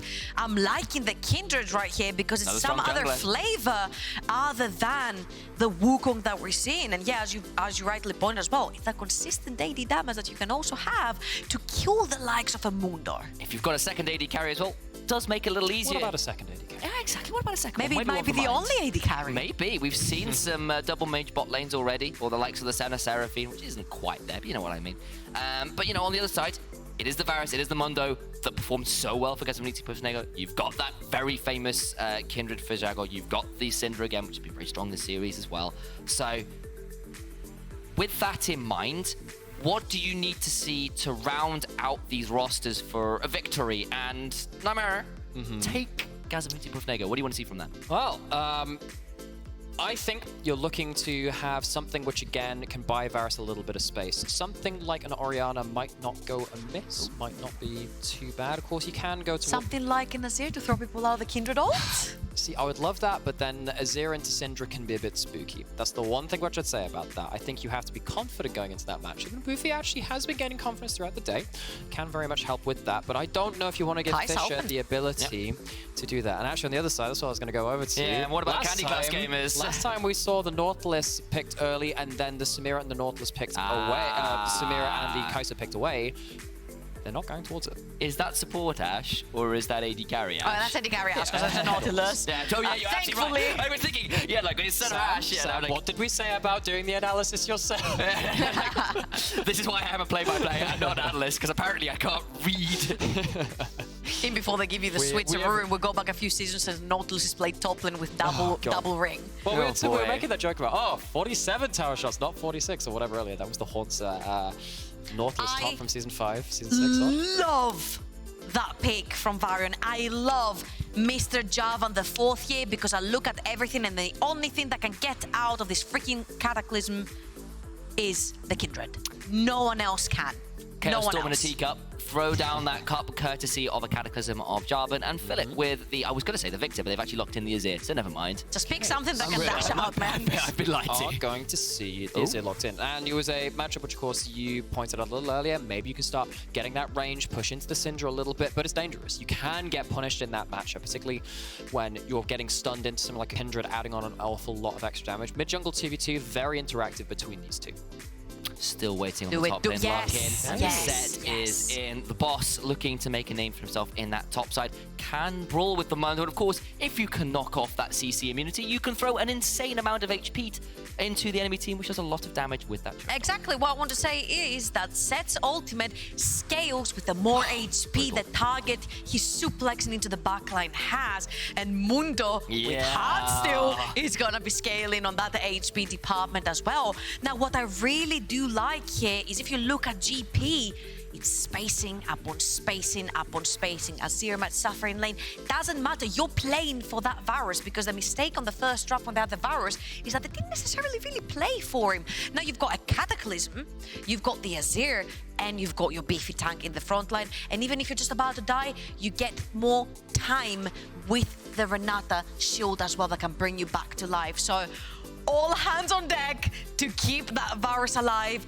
Can the Varus carry the game? It makes a big difference not having the Wukong in that equation, because Wukong was reaching things like the Varus in a lot of the fights where it mattered in the first couple of games, and yeah, there was a heck of a lot of bonking and not a lot of Varus being able to stand and shoot in the game, which he was available. Maybe a little earlier into the game, but not in the fights which mattered. So, cards on the table, comps locked in. We've had a lot of our thoughts. Fun fact, Zagok did play Kindred this week, the second division of Premier League. Oh yeah. And he won. Hey. Nice. Of course, didn't recently promote into second division, so congratulations over there for doing that. On the up and up. And indeed, and of course now potentially some more accolades to claim here if they can just win one more game. We're getting ready to head on to the Rift for what could be our last game of the day. Potentially a win here for Candy Class Gamers, and they will make themselves the LG UltraGear EU Server Clash champions, proving that EU West is greater than EU Nordic Level and 1 East. Nautilus Hook. Level 1 Nautilus Hook would be a potential look-in, as Naimera is suggesting, but instead they'll be warded off with an E from Varus. Not under tower, methinks. You've said there were some hooks you don't want to take. Yeah, and I think in this game as well, that's one thing we're going to have to track. Nautilus can hit a heck of a lot of those disgusting hooks, but if it is not onto the Azir, if it is not onto the Varus, that can end your life fairly quickly. Siuba maybe looking for a Cleaver them. bone saw. I mean, briefcase them. Mundo's got a business deal for you. Take this contract, sign it. Stonks go up, HP go down. That's genius. It's official. Wonderful. Yeah. As you can see, the more briefcases I throw, the more you find out. Okay, so a lot of level 1 vision has dropped, and it's been mainly from the side of Puff. They have one on the entry of the top corner of the jungle from Zagok, and the other one was to protect that Tribus towards that bot lane where the invade came from early on from the son of CCG. So jungler has not yet been spotted, and actually where the ward is, if Zagok hugs the wall towards the right and gets these raids through the bush, I don't think he's gonna be spotted. Keep our eyes on that. Certainly something that could be done. Spectators, can I get the vision of that blue ward towards his raids? Yeah, maybe if in like we can? 20 seconds. Maybe just a couple. Yeah, you can't even see the raids. You can't even see the raids, actually. Yeah, if you could see that, if you could pan it, well, so if Puffnego were to pan the camera over right now, you might be able to see. No, you're not even seeing. You're not seeing even the. So close. We look this close to greatness. So there's actually some really cool Kindred clearing mechanics you can do right now in terms of hopping over a lot of the walls. So you but you do it with the Krugs where you hop over the back wall back and forth with some stuff. Okay, and actually you do the same with the Raps where you go to the right there and you kind of hop over that wall between the mid lane and Trouble, maybe we should let him do some analysis more often. It's really cool. He's not bad, huh? There's some really... That's just like one compliment. There's an awesome one for Gromp as well where you hop over the wall into the bot lane and back out again. But you've got to be like really clean, otherwise you're in trouble because Gromp will reset. Nice, that's on Gromp. I was about to say, I'm a big fan of Malrank, and this man kind of like ganks level 2, and I'm kind of disappointed that Varian kind of went to his like wraiths, but he is looking for that bot lane opportunity, but the wave unfortunately is going to be pushing away from his bot lane. Setup. They're looking for a little bit of damage. He's been spotted? But yeah, spotted in. They've got okay, now we're wasting time. Now we're counting wasting time. And it's not gonna be much. Like, okay, the wave right there is shoving against you. It's pushing towards enemy tower. Varian spent a little bit of time, didn't waste too much. It was about 5 seconds that he wasted into this brush, and then he's gonna continue taking that Scuttle Crab. The problem right here is Syndra is leaning towards that bot river. Zagok is also moving towards that bot river. They will actually catch him. Oh, how much of his combo is he gonna use? Zagok can hop out, can flash out of it. Q's gonna be back off cooldown right now. I don't think you want to fight this. You don't want that. Yeah. And also, the unfortunate event right here for Varian is that the mark is on the top crab. Yeah, and Kindred can just walk on over, Syndra supporting. You can only 50-50, you never know where it's going to spawn. So, hang on, does the mechanic still exist where you can let one die, leave the other one up for a bit, and the mark will move to it? I believe... The first mark will always be the Scuttle Crab for Kindred. Yes, but I thought that you could leave one to die, and then the other Scuttle Crab, like the mark will be transferred. It spawns instantly. Ah, okay. Well, that kind of sucks then. It spawns literally when the Scuttle Crabs spawn, a mark will be hit on the map. I'm not sure, because I know obviously Scuttle Crabs have changed, so with the timings and when they spawn That's and stuff. 100%. So because you used to be able Guarantee. because you used to be able to like go clear other camps and come back. I'm not sure if that's even possible anymore. So yeah, by the sounds of it, Well, probably not. Jagog I need to gets check in both with that later. scuttles, gets the mark anyway. Yeah. Very happy with this early game. And Indeed. Jagog, we're talking about, in particular in that last game, got a lot of gold in that Wukong and finally got to flex some of those mechanical muscles, be able to show us the carry potential that he has as a player. Now on the Kindred, getting ahead on the farm, getting out on the map, has one mark already, starting to get a good foothold in this game. And I'm also loving how he's marked the Jarvan, because he's most likely to see the Jarvan, since Jarvan is more of a ganking champion. Here comes that Kindred first blood. Not going to be a mark, but still gets the kill. Oh, that is quite unfortunate by Juva right here. Luckily for him, he will have his teleport up and available to get back into this lane. There's a huge wave being shoved in from Shihan, so they might look, maybe if they keep that Kindred towards the top side of the map, to maybe redive that situation. You see now that the mark has been set onto the Grom towards the top side. Varian had just cleared this, so you have to wait again for a timer for the mark to respawn, for Zagog to chase it around. But again, the fact that you have Jarvan marked, you can 1v1 him in the jungle. You find him in a little bit of a low HP. He's one level down. He's gonna fall down in CS. Varian needs to get his ganking suits on ASAP. They are beginning to take off from where they left off in Game 3 with a very strong early game setup here from CCG, with the early marks, the early ganks all going to plan. Luffy just hovering towards the top side of his lane because he knows there might be a room for some gank, and But there's Ash alone. Ash is all alone. Yeah, we're going to try and get on to Mind, who is about to realise the matter isn't quite enough to keep their mind over it, and they will die there pretty happily. Damn, I was thinking of a pun for that for so long. You just use it. I know, it's the obvious one. Matter over Mind, and definitely Aster as well in this bot side. CCG look for a roam. Actually, the mark been shifted around by Zagog, looking to see maybe if they can go for a redive on that top side, moved it away from the job, and Pofnego able to get themselves on the board. If the Mundo dies that easily, I'll mark Mundo instead. Mind you, of course, it takes some time for the Kindred to be able to change her mark, and right now, that Mundo has gone back with a giant spell. He's got a lot of HP under his sleeve. He's got that level 6, which means he will be able to rejuvenate a lot of that HP that he has missed. So I don't know if that is Zagog's easier target to get that next mark on. But talking about marks, the second one will be spawning on the map really, really soon. It was on the Gromp. Most likely it could be on Wraiths. Point of order, Zagog just caught it. It was that second Scuttle Crab. It was, okay. So you're absolutely right. It was just 10 seconds ago. Yeah. So you're absolutely right. For those of you who are less familiar with Kindred, 4 marks is your first huge break point. That gives you something like a 50 range increase. That's the big one, yeah. And then it's 7. And then it is every 3 after that. So it's 4, then 7, then 10. If you're above 10, the game is probably over. At that point, you're like, okay, You're probably hold my beer, I'll 1v5. Yeah, turns out Kindred were doing similar things to center, attacking you from the other side of the screen a little while ago.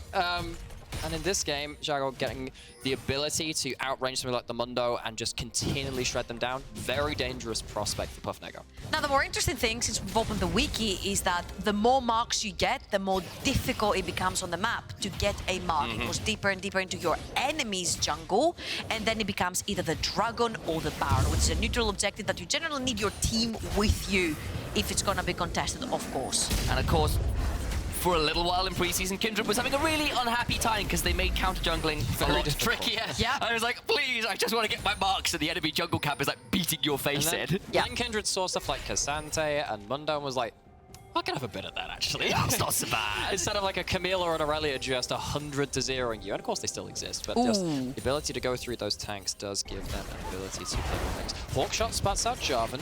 Herald gonna be taken on the top side by I was about to say, this hovering made sense right there because the lane was shoving into Puff. So that Ashe Nautilus would have to overextend to get that wave shoved in. But as you mentioned, the Hawkshot spotted him. They did not move forward without having the safety, but the Rift Arrow is going to be popped in and traded, of course, with the first Dragon of the game. I'm going to try and use it maybe to buy some time here. Is Fisher going to get any gold here? Sure, well, it does to Zagog, not to Fisher, though. That's a little overeager.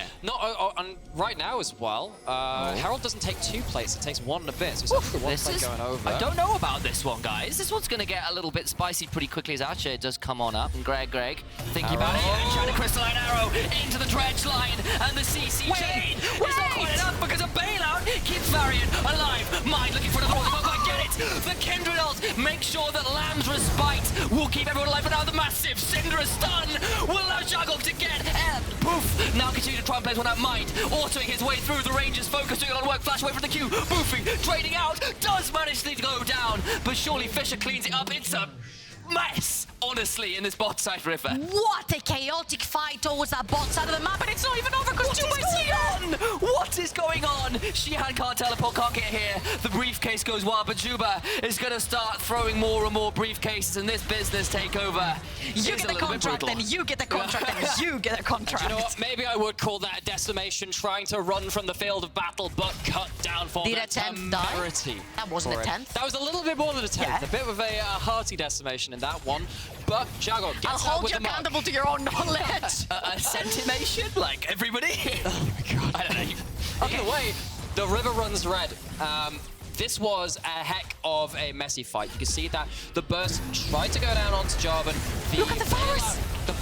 The bailout does so much work here. It allows Varian to stay alive a lot longer. Jagog continually put down, and that Azir ult, which you were talking about in draft, being able to remove people from the Kindred ult, doesn't get full value. It's Fisher, actually, that manages to kind of win the battle between those bases, of course, until they were closed off. And We got a game! Round 2 fights. Poof thrown down into the bailout. Not enough this time around though, and Jagog gets a double. This Kindred off to the races. Can we please see 4 marks? Okay, the game is slowly but surely getting to the game over point because 4, 1, and 3, 76 CS. That Jarvan is never meant to keep up with a Kindred. He put the flag down. That is... I'm not sure you want that. It's okay, he's got one of your favorite features, Blast Mode. Hooray, Alex's favorite champion. Again, Mario Blast Code. That's the vanilla Blast Code. But again, I wanted that's the thing. Mint-Shock chip. Jarvan is never supposed to keep up farming with Kindred. No. Kindred is obviously gonna out-farm you. She's obviously gonna be a level up. like this. And I don't know if that was intentional, but it looks like it. Dancing shoes are on. Oh my god, gets out alive. Looking for the arrow. Won't be able to find it, and he'll get on out alive. Flash popped though. To try and continue what I was saying. Yes. Jarvan is a ganking jungler. He's literally there for the sole purpose of feeding kills into his laners, and then he becomes that machine that will shove people into a cataclysm and allow you to Like kill this? them off yourself. Not like this. Okay, I was thinking maybe a mid-lane dive That was was a little coming too through. passive. Okay, fine. That was a little too passive. At this point, the fact that the Kindred is about 10 to 12 CS up has the Kraken Slayer. A Kraken Slayer, which, by the way, shreds HP because it does true damage before its speed is even built. Hold on. I don't know whether you want to still be there. It's a lot of damage back down to Greg. Greg, though, looking for the root, can't find it. Into that bail out. Will not So quite close. find it. Georgia with the correct response there. That got real close. Around on top side, Xian pushing in a wave, doing very well in the individual 1v1. 40 CS up. There's a real chance to flex those muscles in the isolated 1v1. Haha. Yeah. I don't know. They like to keep Sam's things got a lot on of muscles to theme. flex, in fairness. It does. Jagog going in for a buff steal. Is there a mark on Is that a mark? They're pinging it. I think there is. I think they're pinging I think because it is, he's yeah, it's there. Mark. It is a mark. It is a mark. For that Mark 5 for That's Jagog. oh my gosh, this is getting so more. out. Here we go. It gives you so many stats. It gives you extra attack speed on your Q, the range which we've already talked about, the damage from the execute on the E, and damage from your W as well. It gives you pretty much everything across your kit. The more marks you get, the more out of control you get as I feel well. like playing against this composition, the range is going to be like the one key thing that will make Kindred pretty much invincible. And I guess we're seeing this. The arrow will land onto the Varus, but you mentioned how the Nautilus going in, he's pretty squishy. He's going to end up going down, and that was so freaking close to getting that bailout as well and living and getting that 2 versus 0 when it's CCG that initiated that fight. Had a pretty close matchup in the bot lane across this series. It's kind of gone one way or Both of the them had other. like 20% HP as well. I know, right? Like, that was nearly, if he'd been the one who'd been targeted, he would have died in a matter of moments, frankly. So, kind of getting away with it a little bit for now. Is Flash Zago up for a surprise. Oh, he's going to have Q up again very shortly because, of course, the Wolf's Frenzy does allow your cooldown to be a lot shorter than it would be otherwise. And Dragon spawning, it is the Chemtech, so they'll take this one. It means we're going to get Different kind of rift, though, that we've had so far in this series. So see what we end up with after this one goes down. No energy drink flavored plants. Durfee! Oh, the long range arrow. Gonna be into the stun as well. That CC chain is just disgusting. Tries to shuffle away to get the Azir ult under the tower. Cannot make it happen. And a force of will bring Azir to his knees. I think he knew when he thumbs up what had happened there. That was a really nice. That was a really nice snipe from Mind, actually, all the way from downtown bot lane to hit that mid lane. And not only are they gonna get that, but they're gonna get that mid lane tower, which opens up the map a lot. Kindred, she was oppressive with all the towers up. Right now, there's gonna be a lot of fog of war in that jungle of Puff. So beware of the wolf, I'll say. And CCG are not letting up again. It's the early game which is really being ruled by them. Zuba getting a good amount of damage. It's going to go through the ult though. Lamb's clothing, and Jagog finds a 5th kill this game. CCG are just not letting up. We saw the start of this early game aggression in that last game. This one, similar story. CCG wanting to end this series right here. Gonna try and hold on to his flash. Finally decides he has to pop Summoner. Cleanse as well after the Chains of Corruption land to boot. 2 summoners right there, burned. They're gonna pressure that bot lane of the map as well. Like, at this point, you're playing Jarvan. You're not spiking, you're not scaling, you're short. You're only there for your CC. You need to somehow make it work, and it just has not. We thought Wukong was the problem, where Zagok brought out his OTP, and he's doing incredibly well. Jarvan cannot keep up. 5-1-3, 10 to 15 CS up the entire game. 1 level up as well. That Kindred's gonna be so difficult to deal with. Absolutely. Not far off completing that Scorch Claw pup as well. And Mundo is the mark as well. Yeah, indeed. That's always a bit scary. And he's waiting. He's like, he's gonna show up for sure. Sigmark, thinking about it, does have the Herald, so maybe we'll just look to use it to get that tier 2 gold, which is pretty extensive. 2-level advantage. Zuba just cannot do anything in this matchup. This was the champion which gave them so much ability to play through that game 2 victory. This was insanely impactful in team fights. Go a couple of games later, Mundo's pick back in, last pick for Shihan. It's the set, and this matchup, the consideration behind it has been a big factor for CCG. They adapt, and in the best of 5, that is a heck of a thing to have under your belt. Also, the fact that set does so many things for your team as well, as build Blade of the Ruin King first item, being able to build that item as somebody who builds HP against you is just so cool, because you can just shred down their health bar so quickly on that first item, Power Spike, plus all of his kit, which is all about auto attacks, which procs the Blade of the Ruin King even more, makes that matchup pretty unplayable, I would say. More unplayable than it certainly was before that point. Jagog continuing to be a wrecking ball around the map, 5-1-3. Doing a lot of work in this one game. They have no vision. They're moving through the vision, but they have nothing. Nothing again. It feels like this is going to be one of those games where Pofnago are going to struggle to get to those team fights despite having the Azir, despite having the Jarvan, the Varus, all of these great team fighting champions. That Renata ult was the key as well. This ECG, much like they've shown us this entire tournament long, are just too good to allow you to sail smoothly into that point where you can 5v5. Yeah, and I'd like to point out here, the problem is not the space, because you have the space with Jarvan and Azir. The problem is getting out of these choke points, which was where the Varus was stuck. Oh, no flash. No flash, no hope. Shut down.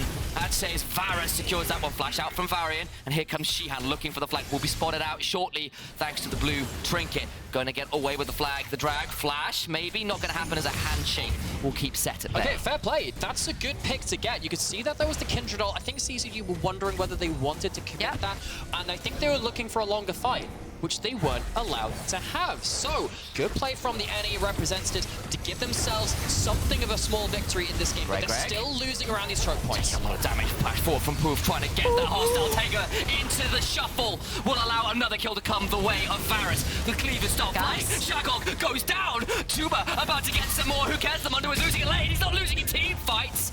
Not going to find their way towards a Baron. I think it's not spawned, but that is a massive win, and they get to a team fight. Absolute disaster. That is a bunch of shutdowns that they cash in.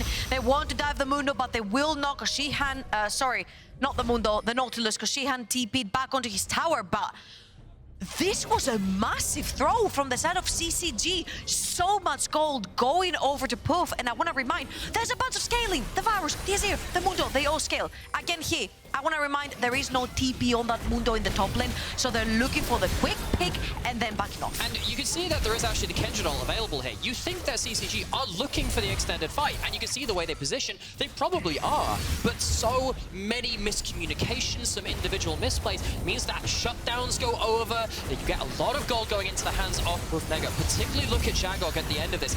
Never really gets in a position to do prime damage. Never really gets into a position for that ultimate to be so key. Fisher is caught out as well. CCG discoordinated in this fight. That's a lot of gold. That's the Varus picking up 1,000 gold from that Kindred kill. Gets 2 kills out of the last sequence of plays. I think he was only got mine as well, so make that 3, actually. Got himself a Rage Blade, very, very happy. Actually, observers, can we get individual gold? Can we toggle to that on the bottom of the screen? I really want to see what's happening. Again, actually, before that, you would have assumed that Ash would have been so far ahead. Now, actually, Varus getting the lead in the AD carry matchup. Still a significant lead, of course, for Shag on that Kindred. Very, very scary. Bit of a lead in the mid lane as well. But that was a much needed influx of gold to keep the game viable. And we've seen this from Gazovnici Buffnego in a few games where they have managed to punch back from early deficits. This is becoming a difficult game right now because if CCG overextend without their set, they're going to be punished. You saw right there that when the set was separated by the team, they were able to pick them apart one by one. Because if you look at the entirety of the team, they're just a bunch of squishies. Yes, they've got a second life with Kindred, but they're still going to be squishies the second they come out of that ult. So if Shihan is not there to create that frontline barrier for them, to take the Mundo out of the fight and create that huge distance between them and any threats, it becomes really difficult. Yeah, I think if you land a slow onto the Varus or onto the Azir from even just the set ultimate, the damage is nice. Of course it is when you're building AD, it comes to us quite a lot, but just the slow from the set ult, if you manage to splash it across this team, is going to be very difficult to deal with. But credit to Buffnego, they've done a very good job of getting space, not allowing that set to just have the easiest engages. In fact, Shihan hasn't really found much way to interact the game. Have we seen a showstopper? He's 0-0-1 in a 19-kill game. At least he hasn't been dying and giving up a lot of pressure, but is struggling to really impact the game. You know what? In the personality test where it says, do you like to be the center of attention or do you like to be alone on the side lane? He would put, I'd like to be alone on the side lane. A true neutral in the morality alignment chart. Oh. Baron starts, but it doesn't look like it's going to go down for free. Here come Gazovnici Buffnego to try and punish the damage. Shihan takes so much damage. The arrow comes through. Shihan, though, may have to throw out that haymaker. Gets shot, but it's only on to Grey. He's not the best target. The hostile takeover that prevents mine from doing too much. It's a 1-for-1 right now. Mid laner for support. Envy, sorry, Poof going so low. The Lambda spike comes on out as Shagog tries to keep everybody alive. The Cataclysm afterwards. It's a mess. It's a bloodbath. But it's one that CCG win out in. You see that if CCG is not split up, if they have their clear front line right there, that's all they need to win these fights. Because guess what? This Kindred is out of his mind fed in this game. 7, 3, and 5, almost 3 items into this game. One Mundo with a heart steal is not going to be able to sustain all this damage. And if we watch this again, you will see that Shihan falls really dangerously low here. Yeah, but you know, I can see the logic from Buffy because this is a play which could get you to game 5. This is a play on the LEC stage that you could be remembered for, but he misjudges it. The flashes come through, the shuffle only gets a Nautilus into the team, and actually at that point there's very little threat onto Mind, onto Shagog. The Kindred very much able to buy enough time in this fight. And Buffnego, they just overplayed themselves. Maybe more patience would have been better in that scenario. I just really love how Shihan was almost dead right there, and then he ults the Mundo into the Kindred ult, and he stays alive whilst the rest of his team cleans up house. And seriously, Mind's flash was so good. That was literally on the frame that the ult came out. If he gets knocked into the hostile takeover, there's nowhere for him to go. But he survives, he cleanses, he keeps autoing, and that makes that what should have been a phenomenal play from the Azir into a bit of a mediocre one. You only get the Nautilus. I think that goes to show the real nature of this game now as well. I think Buffnego, if they're peeling back, managed to play around that range advantage they have with the Azir and the Varus. And I know it's a bit of a tenuous one. No, he doesn't know. If you're getting caught out, it is not nearly the same sort of game. Mark 7 just waits there and claims the life of Renata Glass, who did not like that one. Tuba throws out a briefcase. No more statements. That's all he can do. No more statements. You speak to my lawyer after this. It's just like you gotta get what charges are you arresting me on? Throw the book at him. Takes it literally. CCG, since we're talking about books, with a very textbook, I would say, seeds right here. Every single outer tower has been taken away. And this is exactly what you want your first Baron to do, right? Decimate, annihilate. see now you're going into my head. Eviscerate, take down, demolish every single outer tower that there is from your enemy, and that's exactly what they've done with their first Baron. Right here, 3 items of the Skin Dread, the stopwatch being bought, another stopwatch if you look over for Fisher as well. And the next fight will most likely determine who wins this game, because the Dragon is up, and CCG will definitely want this for soul points. You've got the rest of the Baron buff. I wonder, because it is just 1 loss away from that Nexus, honestly, at this point, I wonder if Plovnego have to bide their time. They have wave clear. They have wave clear. If the Baron buff is timing out, you can, give over a little bit of time. This Dragon's going down. It's not sold. I'll give you 5 minutes until the next one spawns. I think they'll take whatever they can get at this point, because it ain't going to be easy. Zhagog. So, put out, but the slow doesn't land. 5 men around that corner. Zhagog hops away from it. Has a stopwatch as well. That'll make things all the more difficult to close out. Right, soul point. Yeah. Last of the Baron just being worn off here by CCG. What's the side quest? What is the side quest? Will Shihan die this game? Good question. He is a raid boss top lane. Alongside, honestly, frankly, the Mundo at this point, pretty scary as well, even if he's 1-3-1. But yes, I agree. That's a good question. I think it's the same problem as earlier games, where it's like, you have a choice of killing Shihan or killing the rest of his team. What you gonna do? Yeah, take your pick. Okay, what I will say is Varus has got 3 items pretty conveniently right now. Had it before that soul went down, so you could get towards another half item or so in 5 minutes. Something like catching off the Kindred might be a good start. Cataclysm forces the flash. Greg also flashes out, but the teleport they've overdived. They have overdived, and Super gets deleted. Enchanted Crystalline Arrow will catch Poof, and he's in trouble. Flashing on out, Shihan flashes forward with a haymaker, showstopper, and it's a dead bot lane. Nothing to be done. The bailout is not enough, and Varus is very much in the red. Never mind Shihan not dying. CCG 3 for none. Unbroken, unbent, undaunted, rushing down towards the base. And they look the undisputably strongest team when we watch these semi-finals. And now we see why. It's not all about laning phase. It's about team fights too. And with a monumental game, a monumental last 2 games, they stamp their seal of authority on this finals. They prove that EU West is greater than EU Nordic and East. They prove they are the best amateur team coming out of Europe. They get a quadra kill onto Zhagog. They finally bring him down. But just like that, with a flash and a little bit of panache, they prove themselves the victors, the champions in the LG UltraGear Server Clash for EU. How the hell do you have that many words? Only like a full minute. Only the best in the West, baby. They started toying with people on the fountain. I just had to keep going. And frankly, they had some fun there, and rightly so. And a well-deserved victory. This was a close series. Now, the last 2 games, maybe you take some different takeaways from that, but this was a good contest. These are 2 high-level teams which showed up to the studio, showed up on stage, and they gave us a lot of gameplay to remember for themselves, to take home on the stage on a LAN environment. And I think both of these teams showed a lot of what they showed, but what they wanted to show, rather. I think that, Plovnego, they will leave disappointed, obviously so. They said that they were coming in confident, but today, the day is Candy Claus games. I think we need to stop talking right here and let them enjoy the moment. They deserve it. They got here on the LEC stage. They won it all.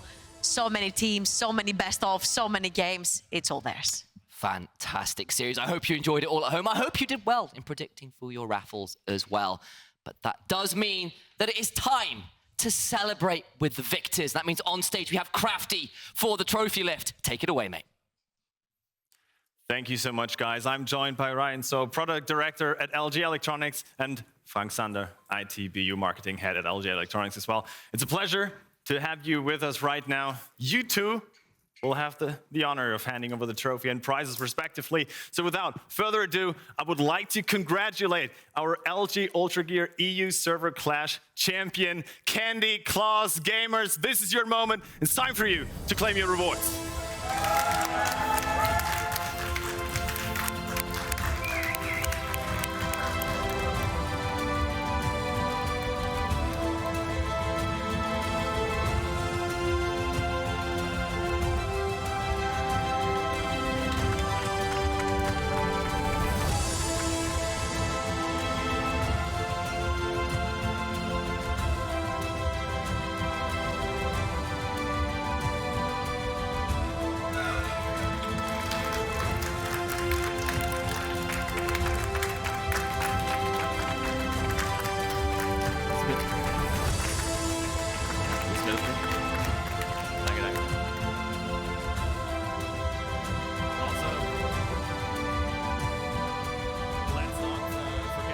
the other team as well, of course. Gazovnice, Wolfnego, you've done an amazing job. Come on front. You will receive your prize as well, of course.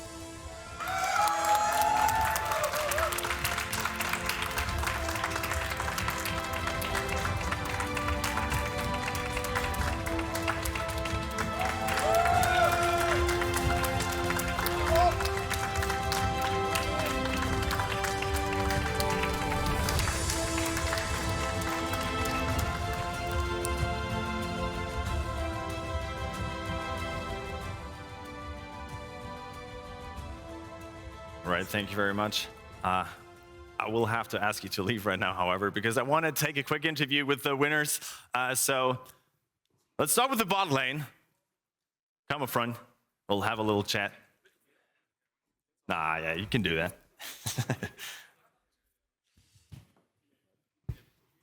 There you go. Oh, yeah, you bring the trophy as well. Hey, come to my left.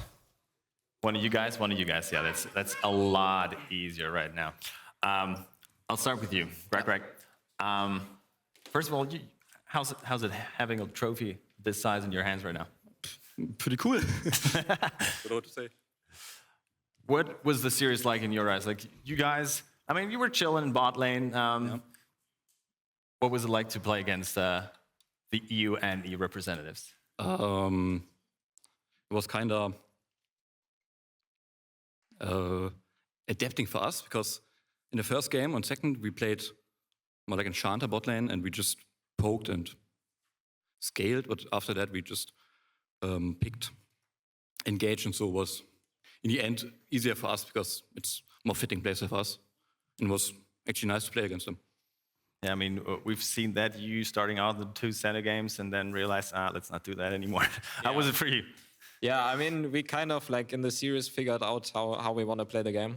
First, we started off with a really like safe bot lane, just scale and then play team fights. That didn't really work out for us, so we swapped out with the Nautilus pick and more engaged type to like snowball the game and use our like macro knowledge to win it. You guys already sounded pretty confident yesterday and today on stage. So did you have any nerves at all, or what was it like being on stage here? I mean, after second game, we were like, oh, like how did we lose it? But we're like still pretty chill. Like it's not like we couldn't win. Like we saw it in the first game. So we just went into the next one, kept mental and won. Well, perfect. It's that easy sometimes. So you can go back to your team. I would like to talk to, let's go with Fischer and Zagok. I mean, that's fine for you guys. We'll just slowly build our way up to top lane. Fischer, first. Yeah. Amazing series. What was it like for you to be on stage? I mean, it was an amazing experience playing on stage. I never had something like that before in my life. It felt really weird. Like, it's a bit uncomfortable. Like, with the mechanics, I broke my hands a couple of times, especially in the arcade game. But yeah, it was really fun. And I would really love to do it again. I mean, did you ever get worried that this series might go downhill at some point after they won the second game, or were you pretty confident in your ability still? I mean, not really. Honestly, everybody knew EU West is better than EUNE. Like, there he said it. I didn't even know that region exists, even to be honest with you. So, nah, not scared a bit. That's a tough one. I mean, I gotta speak to my personal MVP, to be honest. I mean, there is not an official MVP, I'm very sorry, but you are my MVP, because that was some heavy lifting you did there, Zagok. I wouldn't say so. What was it like to perform that good? I mean, you already performed well in the semifinal or in the regional finals, but how would you describe your performance today? I mean, I'm glad that you like it, first of all. Like, I'm proud of my team. I think we all played good, except the second one. I mean, we did some mistakes, drafting-wise. I don't think it suited us as well. But yeah, I mean, I'm proud of my performance for the first time on stage as well. Like, it feels so different. It's like a whole different experience. The setup is different, the lightning. I mean, you're kind of nervous. So, I mean, I think it was really good. Yeah, for you being nervous, well, you didn't show any nerves, to be honest. Okay. But, well, congratulations. I hope you got to lift that trophy as well. Where are you going to fit that huge monitor at your place? We have to find some place, I guess. You'll manage it. Last but not least, okay, let's talk to Tim and Xian, of course. Come up front, join me. First of all, I mean, it was a very close race between you and Zagok, to be honest. I mean, you had some sick outplays. I mean, especially on that Aatrox. Yeah. What was it like? So honestly, it was fun. It's like the adrenaline pumping. You know, everything's just a great experience. But I'm gonna be honest, it's a bit too easy. Let me be honest. The game started, I wasn't even nervous. I spent like 30 minutes in practice tool, changed my client to Korean. Now I've got my inner Korean activated. I'm Faker. It's like, I think it is a bit too easy for me. Bro, go chill on him. Go chill on him. I mean, you earn that talk now. I mean, you showed that you're capable of dominating top lane. It's been a bit like the semifinals. It was a bit of a jungle top diff. Did you feel it like that? It was fun. Like, Zagok is a great guy to play with. Love him to death. Like, I played with him last split. He's really fun this split. We just have really good aggressive synergy, and it just feels nice to play. Well, looking forward to seeing more of you guys and the brain behind it all. Tim, did you have to do anything at all today, or was it just you chilling and keeping everyone calm? I mean, coaching always feels like chilling because you just sit there and you draft for them or help them in draft, and then you go and lay back and flame them afterwards. It's the best job in the world. Like, you literally get paid to flame people, which is just great. But I think game 1 and 2 were just more testing out, seeing what the enemy really wants to play, what they show, and then I think game 3 and 4 it showed that we just knew what we wanted to play, how we wanted to draft, and I think that was a good step for us then. So can we expect, as I already said, to see more of you guys in the future? I mean, we have to see. Some of us, of course, me and Zagok, are still playing German second division, have a whole year in front of us. So we have to see what comes there. I know that Moritz also is and Greg are playing third German division, so they have a lot to play as well. And I'm sure we're going to be back here Sunday. Okay, looking forward to it already. Well, good luck with your second division season now, because you just got promoted, right? Is that correct? Yeah, so good luck with that. Seeing you guys in the future, hopefully. Go back to your teams, hoist their trophy once more, and take good care of that monitor. Okay. Thank you very much, guys. But before we wrap this up, of course, would like to join our casters on stage. Well, how do we set this up? Yeah, I guess you can. Okay, I'm going over. I think that's your mark right there. Yeah, you can do that. That sounds good. That sounds good to me. Well, thank you guys. Got to find the right spot. There we go. That'll do. Perfect. Thank you guys so much. How did you enjoy this series and this whole event? That was genuinely really, really good fun. I was a little nervous with how dominant CCG were in their semi-finals, that we might end with a little bit of a whitewash. And actually, we had a lot of really competitive games, particularly those first two were really back and forth, and that was really enjoyable to see. And, you know, it's a really cool competition with so many teams involved to sort of see this all on LAN for the finals. Great stuff. Speaking of competition, there's one more thing, by the way. There is going to be, because we were one game short of a full 5-game series, of course, there's going to be one more raffle going on right now in chat, so spam !NLG UltraGear in chat for a chance to get another 50 euros worth of ride points.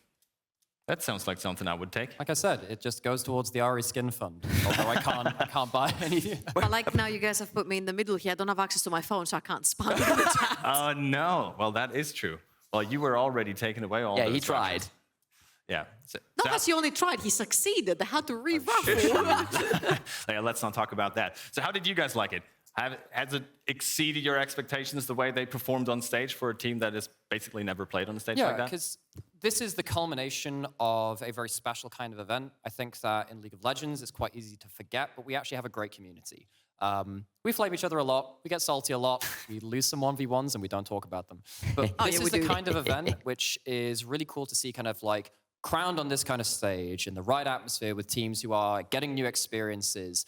And sometimes that makes them falter, sometimes that makes them make mistakes. We saw some over-aggressive plays, we saw maybe some nerves here and there, but to see these players play through that, overcome it, and have these great, flashy moments on stage, it's been great to see, and it has absolutely exceeded my expectations, yes. I think my favorite part would have to be that for a lot of these players, that will be maybe even the one only, because some of them might not want to continue playing pro career, right? So it might be the one only opportunity that they get to play on a stage like this, on a legendary stage where a lot of European kings, legacies, dynasties have been built. And honestly, you heard it from the coach as well. Zagok again is playing on the second division. They did pretty well this week as well, guys, on their super week. So playing on this stage only motivates you further to want to get here again, but this time in the big leagues. Yeah, it's going to be one of two things. Either it's a first chapter, it's a continuation, or this is a crowning moment. You know what? Both of them are pretty beautiful things. Beautiful. I mean, I couldn't say it any better. So with that, I guess we can all just look back at an amazing event. It's been a pleasure being here. It's been a pleasure having you guys, of course. Thank you so much for casting. Yeah, you've been all right. You've been great. It's been great. Oh, so, I mean, your 1v1 potential, let's not talk about that. But I messed up my 1v1 versus triple. It was mine. I won that. We want to give a big shout out to all the co-streamers as well, because there have been multiple co-streamers all over Europe that participated in this event. So we appreciate your support a lot, and to everyone else at home. That's been it from us at the LEC studio. Thank you very much, LG, for giving us this opportunity. Thank you to the LEC studio, of course. And thank you guys at home for watching. So stay tuned. We'll see you soon. Bye. Let's go EU West. Woo!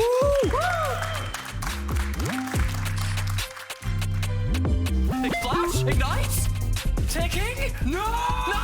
Oh my God! No, Sam! In the tower? Oh my God, no! No! Oh my word.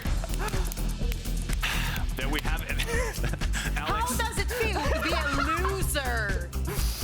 I mean, I don't really want to talk about that. Hello and welcome everyone to the LG UltraGear EU Server Clash Grand Final live from the LEC studios in Berlin. Today, we're hoping to once and for all get an answer to one of Europe's biggest rivalries. Which server is superior, EU West or EU Nordic East? Hello guys, how we doing? 3 wins, 3-0 today. Here comes Fisher looking to get the first catch of the day. Yes, Flash. Iron Cannon's prime. Flash for the Q.